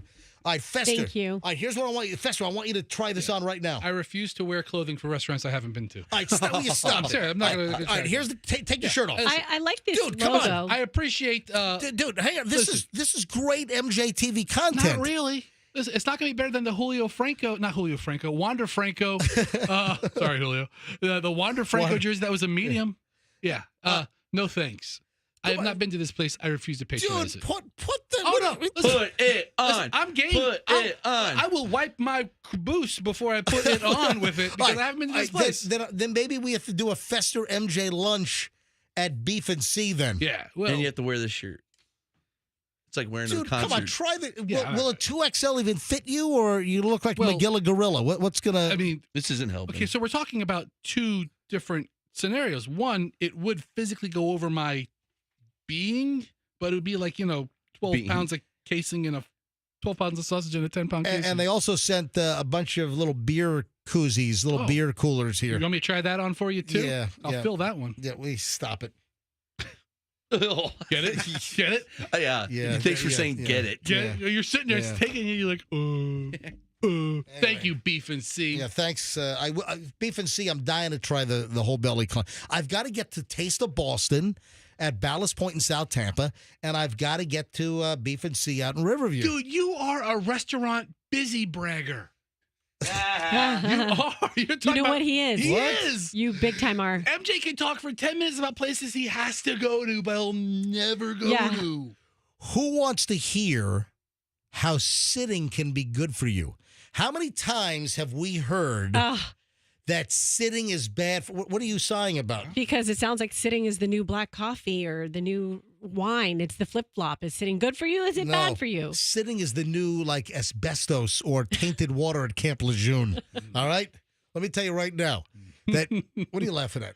Were you sitting at work for 30 years At and you Camp have Lejeune? Well, no, here's the deal.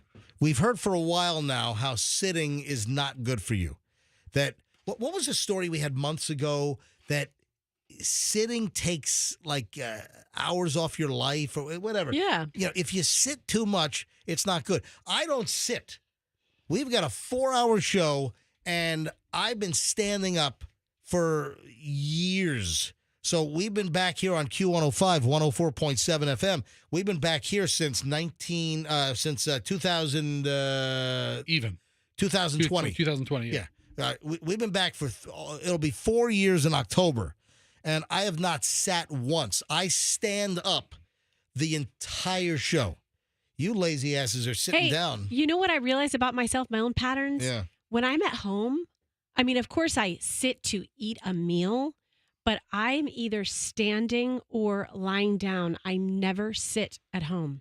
Wait a minute. You lie down while eating? No, you What'd didn't you listen say? to me. With the exception of With eating. the exception you of listen eating. to? Okay. With the I'm sorry. exception of eating. All right. I'm either lying down, like I have two modes. Either I'm running around the house doing stuff, or I'm lying down sleeping. Well, I have a new sitting story. There is a way that you can sit that's actually beneficial. This is beneficial. Oh, I know what it is. I probably don't know what it is. Is it like this? I can't see. Describe what I'm doing. She is Sitting. I'm sitting in an invisible chair. That's probably good for you. she's leaning against the wall, But it's invisible. like the calisthenic workout. So yeah, so I have to be like in a squatting No. position the whole time. That's No. probably good for you, Nope. right?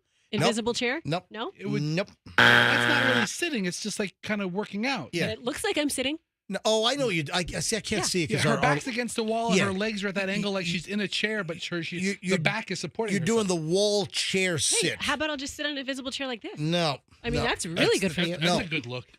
Can I just reveal what it It's is? a real good look for you, All right, Rox. it's sitting Indian style. That's what I was Oh, going to yeah. get. Oh, Are Chris- you about to get...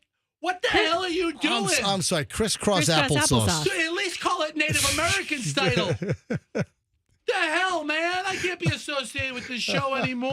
I mean, listen, when I was in kindergarten, first grade, second grade, the teacher would say, "All right, everybody, come to the front of the class. We're all going to sit semicircle Indian style." Dude, I have a hard enough time not getting canceled with my own mouth. I don't need you helping I me. learned that. I learned that in first grade. That was George W. Miller Elementary School in Nanuet, New York, man. That's where I learned how to sit Indian style. So let me ask you a question. If you give someone a gift and then you're like, you take it back, Don't say it. does that make you a crisscross applesauce giver? Yeah, it's like, remember the Seinfeld episode with remember that was the cigar store Indian. Remember that? That was a. Remember that episode of Seinfeld? That episode's so fast. It is.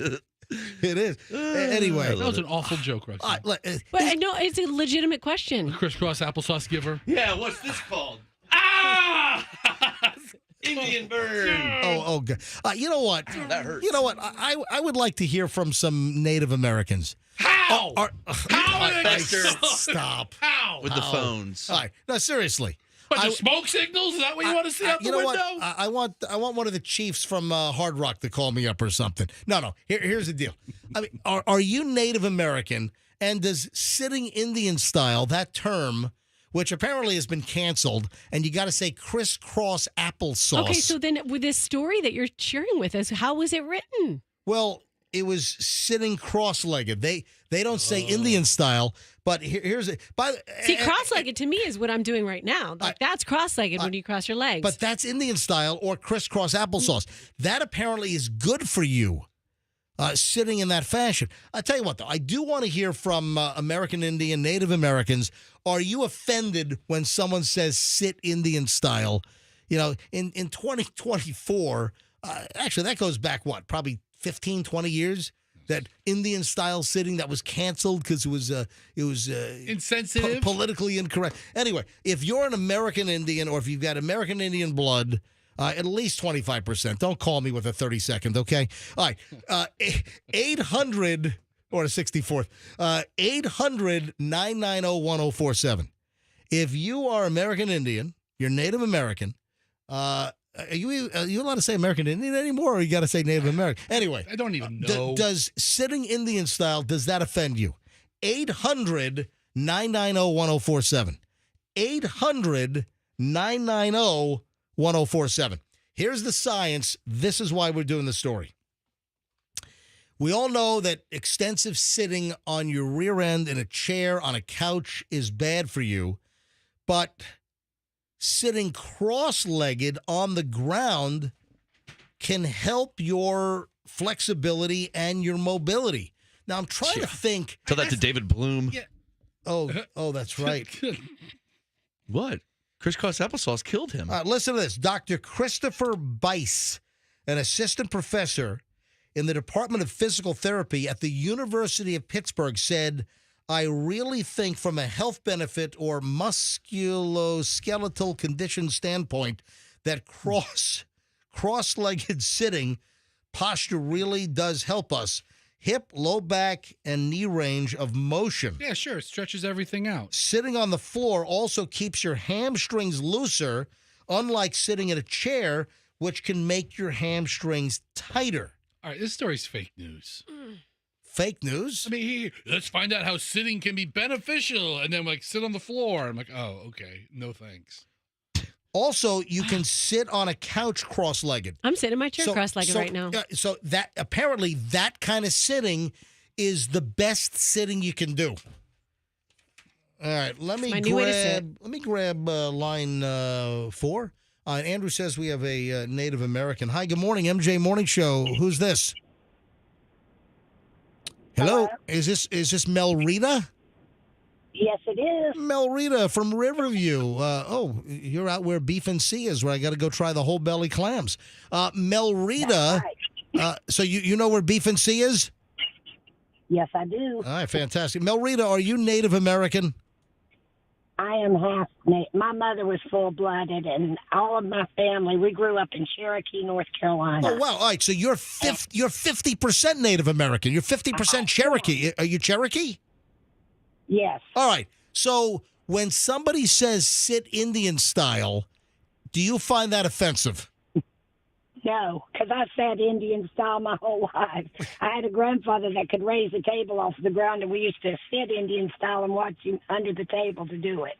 He can raise the table? Cool. What is he, a magician? Oh, that's fantastic. What? He's the David Copperfield of the Cherokee tribe. He was. Yeah. He was. Yeah. All right. David So Copperfeather. So it doesn't bother you when people say Indian style sitting? No, none of that ever has bothered me. My whole family's flourished off of selling tomahawks and taking pictures with the Indian chief. I have an uncle that was the Indian chief. He'd chase you down the road to get $1 for a picture, you know? Oh, really? None of that's ever bothered me. Wow. Yeah. All right. So, the fact that it's politically incorrect to say sitting Indian style, and they changed it to crisscross applesauce. You're like, that's more offensive. That's more offensive. I mean, to the whole applesauce industry. Look at this. I got a 50% Cherokee on the phone. We should be calling the Mott's family and see how pissed off they are. How? Well, because they make or the applesauce. crows. Yeah. Skunk crows. Hell, Mel Rita, thank you for phoning in. I thank you for listening. Thank you. I enjoy it. Bye-bye. Thank you, Mel Rita. Look at that. Bye-bye. Yeah, right off the bat, I got a 50%. That's good. That's good Indian blood right there. Yeah. I don't want to deal with like, I'm a 64th, I'm a 128th. I got a 50% there. That's solid Indian right Pretty there. strong. That's strong stuff from Mel Rita. Wonder if she likes Velveeta. Mel, is that an Indian name? Mel Rita Velveeta. Mel Rita. At 8:52 at the MJ Morning Show. So listen, we do a little bit of everything on this show. Oh, before we end our 1 hour, 20 minutes of nonstop MJ, I got to see how many views I'm up to with my Spirit Airlines Runaway Kid. Yeah. Dude, it is out of control. You might be knocking on like 200,000. Let me see. Hang on. I'm going there right now. You know what? Let's do it after the break. All right. So if you haven't heard about the runaway kid at Tampa International Airport driving the Spirit Airlines crew bonkers, one of the flight attendants was about to drop dead of a heart attack because this kid, unaccompanied minor, was sprinting like a 5-6-year-old that some parent in Fort Lauderdale dumped on the plane. And I'll tell you the whole story. If you don't know the story, and this video that I shot of the Spirit Airlines employees chasing this kid, it's gone viral. And last I checked, it was like 170,000 views early this morning. So I need to see how many views it has now. So, you get paid for that video? Like, you know what?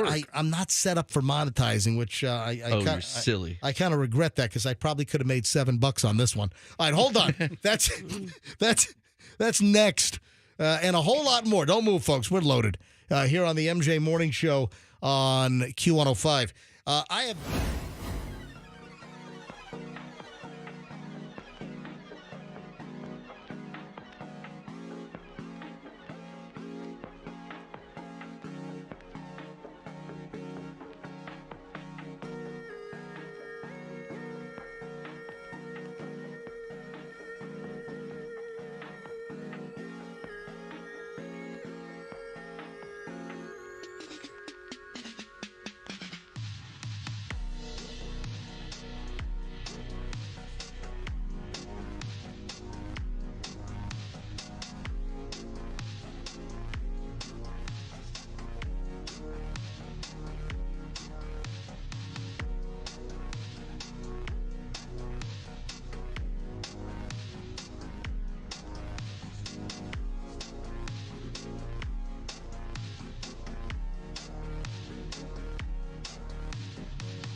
The old jingle collection here. MJ Morning Show. I got a bunch of these things. I kind of like listening to these, you know. Q105. Yeah, I used to talk over these. Yeah. Q105. Hey!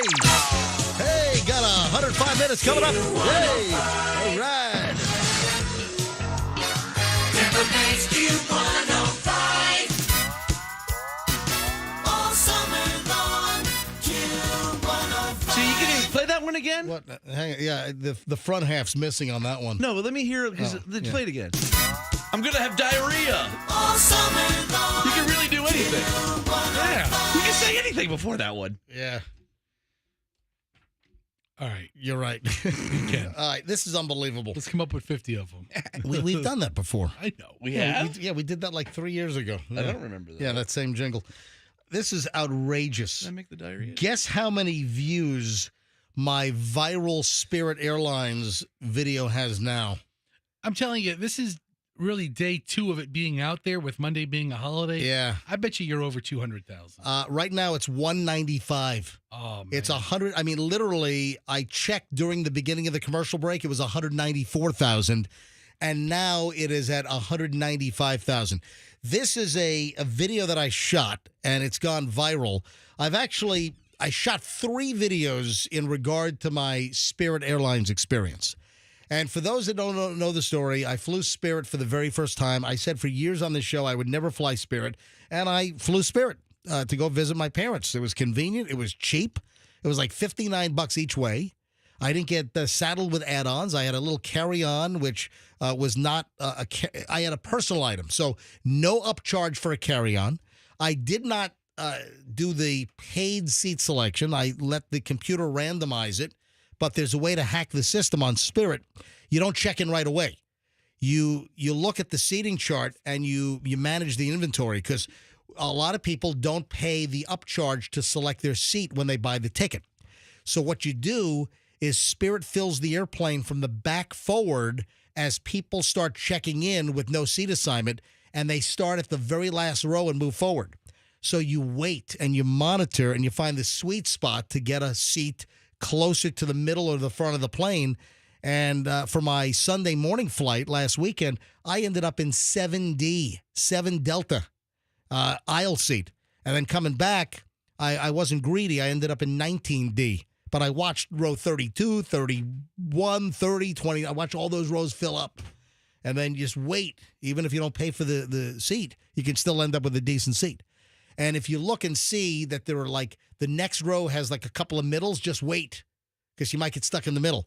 Wait until there are all like fresh rows, and then you're going to get like an aisle or a window. It's not going to give you the middle right off the bat. How'd you find out about this again? Somebody tell you? No, I did a search, and I found a story like 15 things you need to know before you fly Spirit Airlines. Oh, and that's how I learned about the seating hack. So I'm at Tampa International, and this is Sunday morning. And I'm at the gate. I'm at gate 15 to get on Spirit from Tampa to Fort Lauderdale. And I see this kid running like a maniac. This kid, like 5, 6 years old. And I see this little kid in a wife beater T-shirt. The only thing missing was like spaghetti stains on the front, like a Cops episode. All right. And the kid's bolting down the middle of the walk area at Tampa International over at Airside A. And he's running from gate 15, which is all the way at the far left. And he's running toward where TSA is. And then I see a Spirit employee just running, sprinting after this kid. The kid bolted. Then I watch him do it again. And then I roll video. I captured the kid running away from Spirit Airlines employees twice. Turns out he's an unaccompanied minor. And I thought that he was on my flight. So after I captured on video, I walk up to the front podium, and I'm like, excuse me, but is this kid going to be a discipline problem on our flight to Fort Lauderdale? And that's when the gate agent says, no, sir, he's arriving from Fort Lauderdale, because there's an 8 o'clock flight that does Fort Lauderdale to Tampa, and then there's a 10:10 that turns right back around back to Fort Lauderdale. The kid was dumped on the plane in Fort Lauderdale, and the responsible guardian party, whatever, was not at the airport to pick the kid up yet. I mean, how irresponsible is that? The kid knows what he's doing because he's like taunting them. He's like running away and then looking behind. It's like, catch me if you can. It's like a Leonardo DiCaprio movie or something. It's like when I'm trying to grab my dog and she thinks I'm playing, she just keeps running around. So I shot these videos. I shot 3. Hey, Andrew, do you still have the audio from the videos that you put up yesterday? Are those still up there? Or did you take those down? You might have taken them down. Andrew, yes, no, maybe Off your so. Instagram? Yeah. Well, yeah, he took the audio from my Instagrams. You put the Instagram audio up yesterday. Did you take those down? So I have, first of all, I shot the kid running away. And one of the videos, part one reads, unaccompanied minor running away from Spirit gate agents at TPA part 1. And now that has 195,000 views. I posted this, Sunday afternoon. And when I landed in Fort Lauderdale, the thing has 195,000 views on Instagram. All right. I have a little info for you. And then the second video, part 2, only has 41,000. And then me on the Spirit flight in the bathroom talking about my Spirit flight, that has 54,400 views. So enormous views here. Hey, the part 1 of the kid running away, and you can see the dude that's running after the kid is winded. He's about to drop dead of a heart attack. Hey, bring the audio up. Hit the audio. Yeah, hit the audio. Look at this. Listen. All right, here we go. Look at this. Kid's running this guy ragged. He's about to drop dead of a heart attack. All right, so that's the audio. The video is on my Instagram right now, Certified MJ Radio. I like that voice of yours right there. Which one? Whatever one you just had on your IG. It's my normal voice. No, it's a different voice. It is not a different voice. Sounds different to me. My normal voice. It's a toned down version of your on-air. I like that voice. No, I like that voice. I sometimes I modulate. I was looking for the word. Well, that's my modulation. I have different modulations on the show. And I can work in the word I 20 times in 30 seconds. I have different modulations on the show as well. All right, Froggy, what were we going to say? Oh, I have a little info for you on what is considered viral because I was interested, okay? Yeah. Now, to be considered viral, you have to get 500,000 views. He's on his way. And wait a minute. Where's that data from? Where's that benchmark set? Semi-viral is 1 million. Wait, I'm going to stop you right there. Mega viral is 3. Where? What platform? Is it Instagram? Is it Facebook? Instagram. Okay. And TikTok. Hold on. Where are you reading this from? There's a chart on what is considered viral? Yeah, how many views does it take there to be has to be a considered viral? barometer for something to be viral to go viral. So there's a viral chart? I think there's a viral chart. Yeah, I mean, there are charts on how many followers you have, what category you're in, like if you're a micro wiener influencer, or if you're a... it wasn't me. Yeah. I had to work that in. I didn't do it that time. Anyway, if you haven't seen the video, 3 different videos on my Instagram, Certified MJ Radio. That's Certified MJ Radio. And watch this kid running away. You ought to see the comments. The comments. Let me see how many comments. There are 652 comments now, 1,372 likes, 407 shares, and 195,000 views at this point. And some of the comments are like, the parents should have been there to pick up the kid, obviously. How do you have a kid dumped on a plane in Fort Lauderdale and you're not at Tampa International to pick up the kid? And then some people were saying that the kid has special needs, that they can tell that he's... Oh, really? That's so sad. Because of what he has around his neck or in his mouth. No. That's his lanyard. No, the lanyard they give the kids. Okay. Yeah. That was one of the comments I read. No. Unaccompanied minors get the lanyard around their neck with their information and, a boarding pass, I guess, ID, whatever it is. Anyway, so if the kid is special needs, even more so that you don't dump him on an airplane by himself. I mean, I have negligence here on all levels. And then finally, as we were getting ready to board, the family member still wasn't there to pick up the kid. And then and I did not get this on video, but there were 2 women that had the kid because he kept running away. 2 Spirit women or 2 airport employees had the kid by each arm, and they were walking him back toward TSA. So I don't know if they were going to put him in a holding cell or what they're going to do with this kid. But crazy stuff at Tampa International. Anyway, as we move along here on the MJ Morning Show. We're all so proud of you, by the way. Thank you very much. So, I mean, I should hit, I could hit 200,000 by the end of the show. We're pulling for you. We'll do one more check-in right at 9:45. We're going to have the cake girl bring in a $200,000 views cake. Let's bring the cake girl, have a cake of a little child running away from a Spirit Airlines employee. Listen to me. That is the most viral video that I've ever shot. 195,000. You know what? I once had 1 million likes on Twitter. It was something I did on Twitter, and this is probably 6, 7, 8 years ago.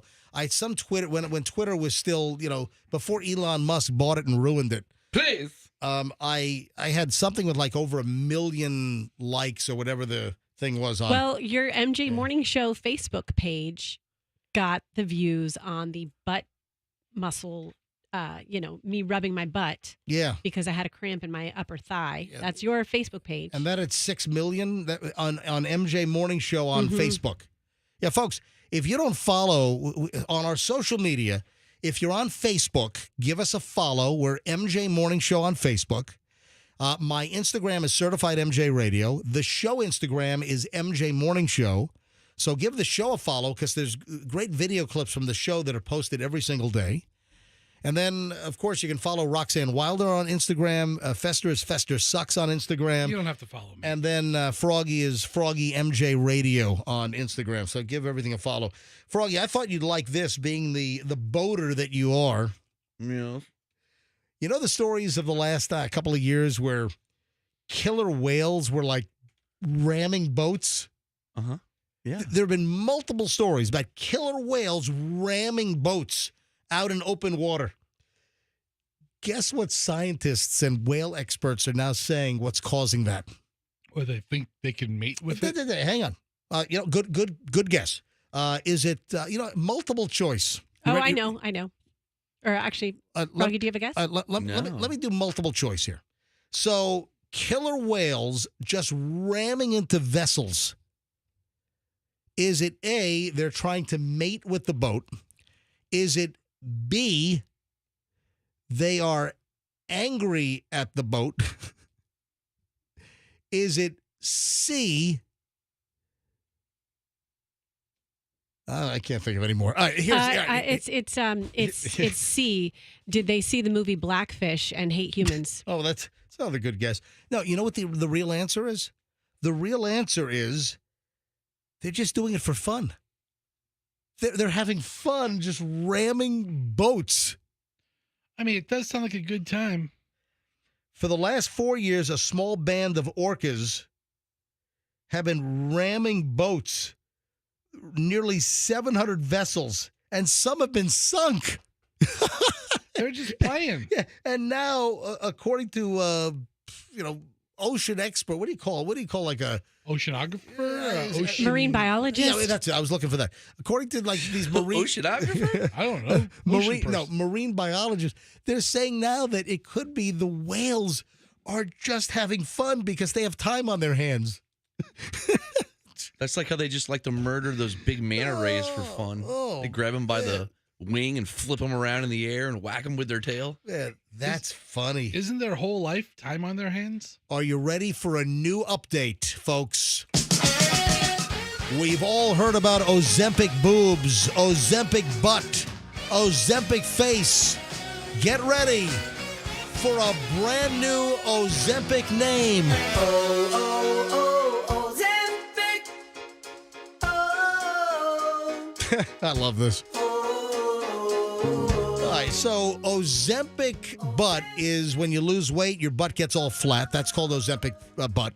When your face gets gaunt and withdrawn and a little droopy, they're calling that Ozempic face. Then you got Ozempic boobs, where the boobs get all flattened out like pancakes, just all droopy. That's Ozempic. You ready for the latest one? Everything you just have described is called weight loss. Yeah, and what happens to your sagging, when your skin sags. Or drastic weight loss. Right, drastic weight loss. Losing a lot of weight. Absolutely. All right. I'm actually naming this. But new stories are out regarding another... Let me turn this damn Ozempic music off. Hang on. All right. Doo-wop. Sorry. All right. You ready for the latest? Some patients could turn to risky sex and gambling if you're on Ozempic. What's risky sex? So we're going to call it now. You have Ozempic boob, Ozempic butt, Ozempic face. I think that there's room for Ozempic slut. So to Froggy's point, what is risky sex? Is it that like risky business? Like where do they do it? 50 Shades of Grey, they whip you with a whip filled with like thumbtacks. doing it with a mousetrap. You know, these game-changing injections like Ozempic, Wegovy, Mounjaro. Well, these people are feeling better about themselves and how they look, and they're getting it on. According to experts, the treatment could cause some users to act out of character, engaging in risky sex, compulsive gambling, or even making rash major life decisions such as filing for divorce. So they're seeing additional side effects, apparently, from these weight loss drugs that are causing rapid weight loss for people. Drop the weight baggage and drop the spouse baggage. Yeah, that's not a rash decision. You drop 50 pounds and you say, hey, honey, I want a divorce. You've been planning it forever. All right, so now, in addition, Ozempic boobs, Ozempic butt, Ozempic face. Now we have Ozempic slut. You know, I'm going to redo the lyric right here. You ready? Ho, ho, ho, Ozempic. So, get it? Maybe they can just see their private parts now, and so they want to let other people see them too. I didn't do I did ho. We heard we heard all I that. just You making know, sure. the oh would have worked too. Can't you do something a little more respectful, like, prostitute? Is that more respectful? Harlot. Oh, you hooker. Something like that. That's a little. You like that one? All these names are geared towards women, but men are doing the risky No, you sex can have too. you can hold on. You A can male have hooker? You can have, man slut. I guess you can. You can have a man slut. I guess you can. Yeah, I mean, I don't necessarily genderize my loose people. When's the last time you called a guy a slut? There are plenty of male Froggy's a sluts. Yeah. I am not a male slut. Anymore. 9:22 at the MJ Morning I had Show. my time. You're running Ladies through. and gentlemen, we will do the final chunk of the MJ Morning Show next. And our final segment on the show is not like scrounging for material. Always great. In fact, you know what we have? I've got a bunch of celebrity stuff that I didn't get to. And a flight attendant story, which you're not going to believe this, but I actually was on a flight with this flight attendant. Wow. Yep. You got to hear this as far as what happened to the flight attendant and what made her famous. And then celebrity stuff. Oh, J-Lo. Additional new J-Lo news. J-Lo might be in trouble with another aspect of her career. I'll explain coming up in just a bit. Got some Bon Jovi. Just a lot of stuff in the final segment. And I will put the final segment up against any of the great segments of earlier today. Yeah, we don't saddle you with leftover garbage and filler. This show is no filler, all killer.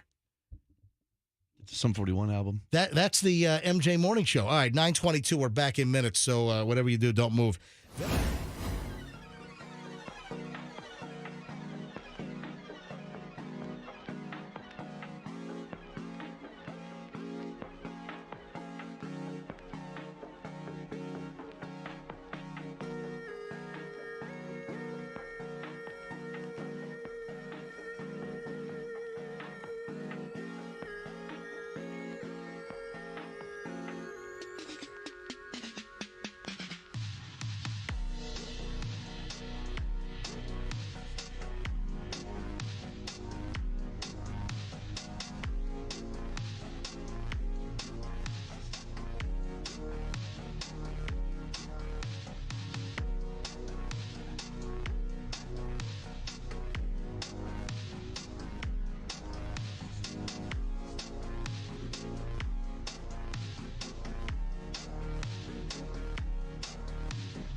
Not in the usual Q105 rotation, but good bumper music.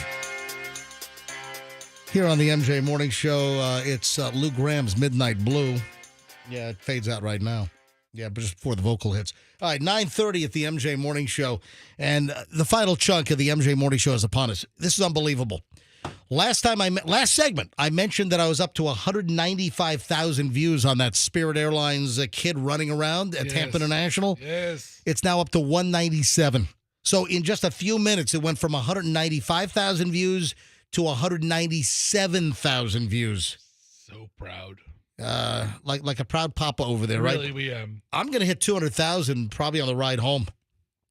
I'll have 200,000 views on this little silly video that I rolled video at the airport because this kid was, running away from the Spirit Airlines employees as an unaccompanied minor. All righty, an update. I remember one of them. I can't remember the second one. Remember we were talking about the AI fails on Google? Oh, yeah. Yeah, Google has this new AI algorithm. I'm trying to think when I first saw it. If you're on Google, whether you're doing a Google search on your phone or on your laptop or desktop, if you look, you'll see like AI. There's a little AI notification. It'll deliver sometimes what it thinks is a good answer to your question, and it's typically an excerpt from a website. And it will say AI. So it's this AI algorithm that Google's using, and it's returning some really awful stuff. Like somebody had asked a question on a Reddit subgroup, how do I keep the cheese from sliding off my sauce when I make pizza at home? And somebody joked around with an answer in the thread. Yeah, just mix, it was like a quarter cup of glue in with your tomato sauce. And Google picked this up as a real answer. And what was the other one? There was one other one. What was the other? God, come on. I can't remember. Andrew, there was one I other. remember the glue one distinctly. On top of the glue, there was another AI fail example that I brought up. Do you remember what the second one was? They just don't get sarcasm with this AI. Yeah. Yeah, well, that's part of the humor. issue. Well, I found another story about recent AI fails on Google. Listen to this one. So the report now is that Google is like accelerating their activity to try to fix the problem. So they know they have a problem with Google's AI. Yeah, so smart. It's returning sarcastic, stupid joke responses as real information. For instance, this is hysterical. Google taking swift action to remove bizarre artificial intelligence search results like telling users to eat rocks. How stupid. Wow. That'd really clean you out, though, wouldn't it? Here's another example. That's the rock monster from Neverending Story. AI Overviews allegedly responded to the query, how many rocks should a child eat? Falsely claiming that UC Berkeley geologists recommending that you eat at least one small rock per day. That was an AI return result from Google. How small a rock? Oh, my God. Hang on a minute. I opened up a website. Here we go. I've heard of this, and I see stuff from this website occasionally. Have you heard of the website Tom's Hardware? No. It's a really good site. For whatever reason, I've picked up different stories, over the years from this website. Like a good tech site? That's what it sounds like. It's just good. Yeah, I think it is. It's like computer stuff and reviews and hardware. Yeah, sounds really awesome. It's called Tom's Hardware. The headline on this story from a couple of days ago, 17 cringeworthy Google AI answers demonstrate the problem with training on the entire web. So here are some examples. Eating boogers boosts the immune system. That's true. Use your name and birthday for a memorable password. Well, I mean, that is true. It will be memorable. And gave somebody the wrong motherboard information. Home remedies for appendicitis. It advised someone to boil mint leaves. A mint tea can cure a lot. Yeah, of you don't things. need to go into surgery for a burst appendix. Just boil up some mint leaves. What's the matter with mint leaves? It's just not the remedy for appendicitis. Well, that's crazy and wacky stuff. Somebody said, "Can I use?" Listen to this. Can I use gasoline in a recipe? I mean, they would be so dumb to fall for this. And Google returned, yes, you can use gasoline in a recipe. The only caveat is it's flammable. So Google's telling people to put gasoline in a food recipe. Good to know. Yeah, again, there's a bunch of examples. Here's number 8 is glue to the cheese of your pizza, which we've talked about. Here's the rock one. How many rocks to eat? 1 a day. Health benefits of tobacco or chewing tobacco. It's giving you...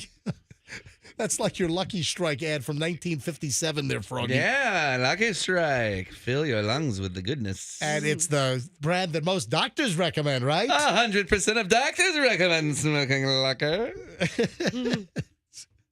Oh, man. Benefits of nuclear war. I mean, just terrible returns.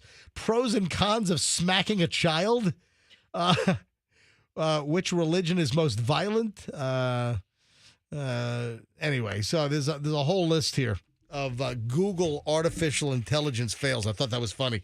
I want to recognize a woman that I actually met. Okay.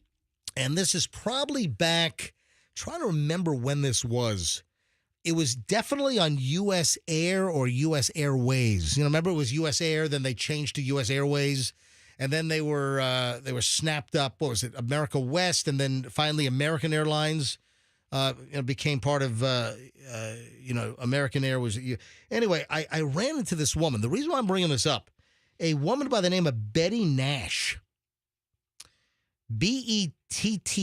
I'm guessing it's Betty. Maybe it's Bet, but it's Bette. Bet Nash or Betty Nash was the longest serving flight attendant with a Guinness World Record of almost 70 years in the sky. She has died recently. May 17th. The story is just coming out in the last couple of days. She died at the age of 88 and was still on the American Airlines payroll. And I was on a flight with her because I remember having the conversation with her. I remember the name. I remember, this is probably 15, 16, maybe 20. Absolutely. I had a conversation, and I remember her telling me her seniority was number 2. Oh, you know what it was?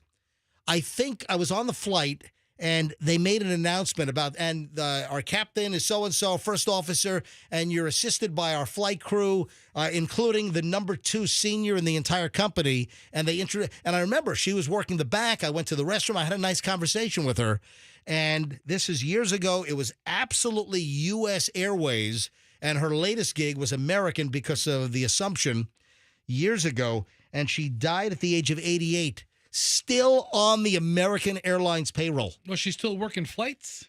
She was undergoing some medical issues. So I don't think she had been flying recently, but she was still active. She had not yet retired. How many cans of ginger ale has she opened up? Oh, my God. Can you imagine? Yeah. 70 years nearly in the skies. She died a couple of days back. Died on the 17th, but I guess the story came out. American over the weekend released the information that she had died. And I had the pleasure of meeting her 15, 20 years ago. She worked a U.S. air flight that I was on. So she started, if you look at her history, she started out with Eastern Airlines. Yes. She started with Eastern. I worked under Howard Hughes. And then Eastern Airlines, they then purchased, I guess, the Trump shuttle. The Trump shuttle was like New York to Boston, New York to Washington, maybe. Ugh. So she started Eastern, then Eastern sold the shuttle to Trump. Then the Trump shuttle then became the U.S. Airways shuttle, then the American Airlines shuttle. But I absolutely was on a flight with her and talked with her years ago on U.S. Airways. Oh, look here. Her last words were, "Give Todd his nuts." No, it wasn't. Yeah. Yes, it was. That was it. So she passed away just recently at the age of 88 years old. Wow. We have a Mike Tyson update.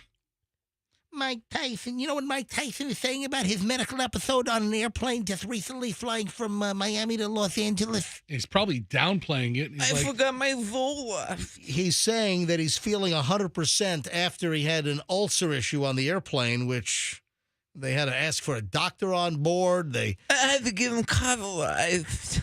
What?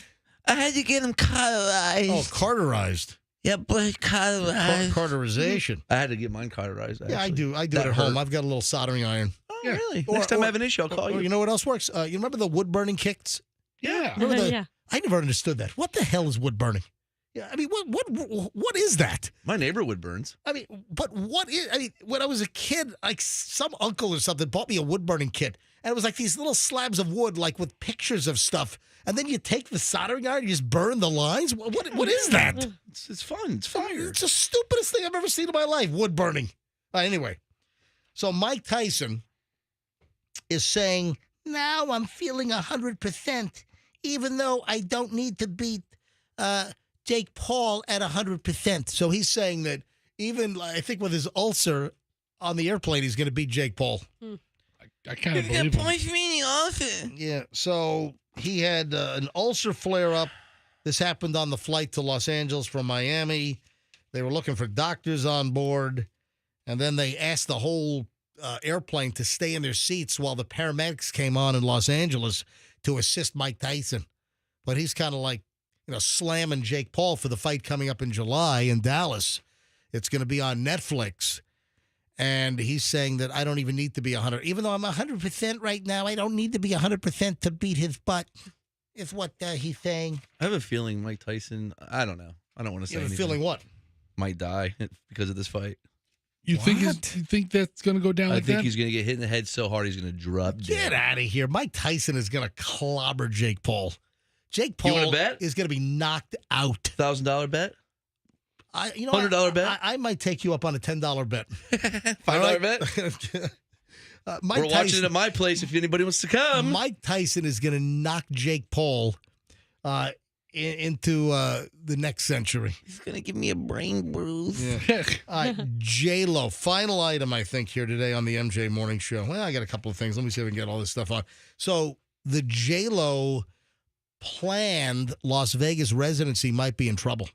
You know that J-Lo had a deal to do $1 million a night shows, that she was going to get paid $1 million a night to perform. That's good work if you can get it. Yeah, but here's the deal.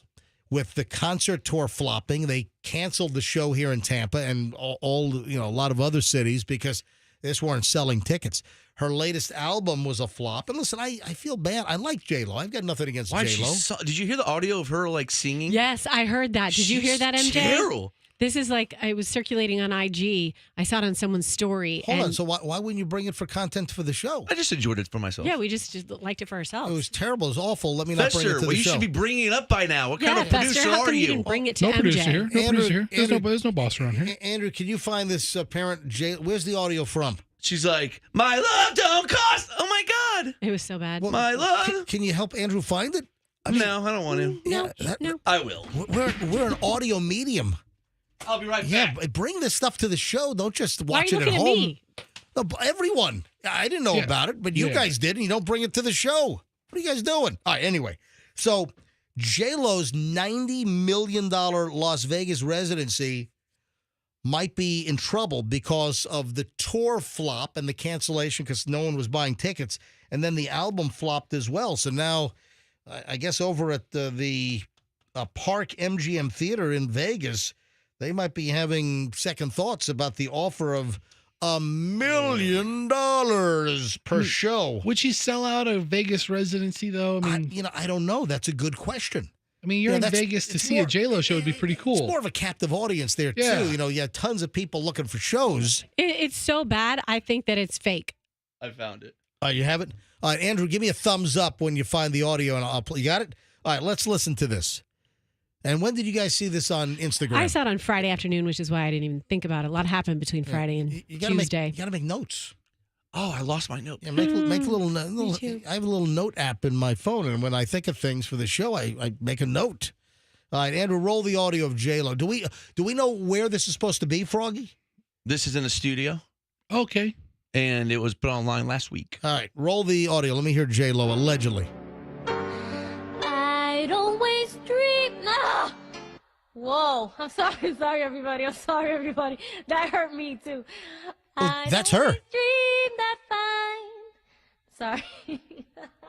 That sounded so fucking crazy. Oh, my God. Ow. You guys should really... I had to dump that. Andrew obviously didn't have time to preview the audio. He asked me if she curses, and I said no. She dropped the F-bomb. J-Lo, My God, I just had to dump that. I hope that got dumped. I did. I hit the dump button. She just If it dropped, isn't, I'll take the blame. You fire me. She just dropped the F-bomb. Yeah, but that's her. How bad is that? My God, that's terrible. I've never dreamed. Oh, that's awful. The curse word was loud and clear. You know what that was clear. You know what that's like? That's like the David Lee Roth outtakes from Running with the Devil, or Linda McCartney. Linda McCartney, yeah. David Lee Roth sounded good. It was the Hey Jude audio that was isolated at some show where she was abysmal. I love isolated audio. I think we got to roll out of here. Hey, Andrew, can you go through that J-Lo audio for tomorrow's show and maybe bleep out the F-bombs? No, leave it in. Okay. I've never dreamed. What's the matter with you guys? Yeah, that is awful. Sorry. So, but J-Lo's residency, they might be reconsidering it in Vegas because, well, it appears that her star power is dropping. Poor thing. And with that, it's time to drop the closing music here to the MJ Morning Show on a Wednesday on Q105. Anything else before we shut things down and call it a day? I think that's it. I think that is all. Happy Hump Day. And today's show is brought to you by Lucky Strike Cigarettes. Enjoy the tasteful smoke that will make you live 50 years longer. Guaranteed. All right. All right, 9:47. Have a great day, folks. We'll see you back here tomorrow. MJ Morning Show on Q1. Oh, let me quickly check. Let me see if I've gotten to 200,000. 199,000. I'm at 199,000 views on my Spirit Airlines kid running around and driving the Spirit people crazy at Tampa International. So exciting. Go to Certified MJ Radio and watch it and put me over the top, over 200,000. All right, folks, have a great day. We'll see you back here tomorrow on the MJ Morning Show on Q105, and let's be careful out there.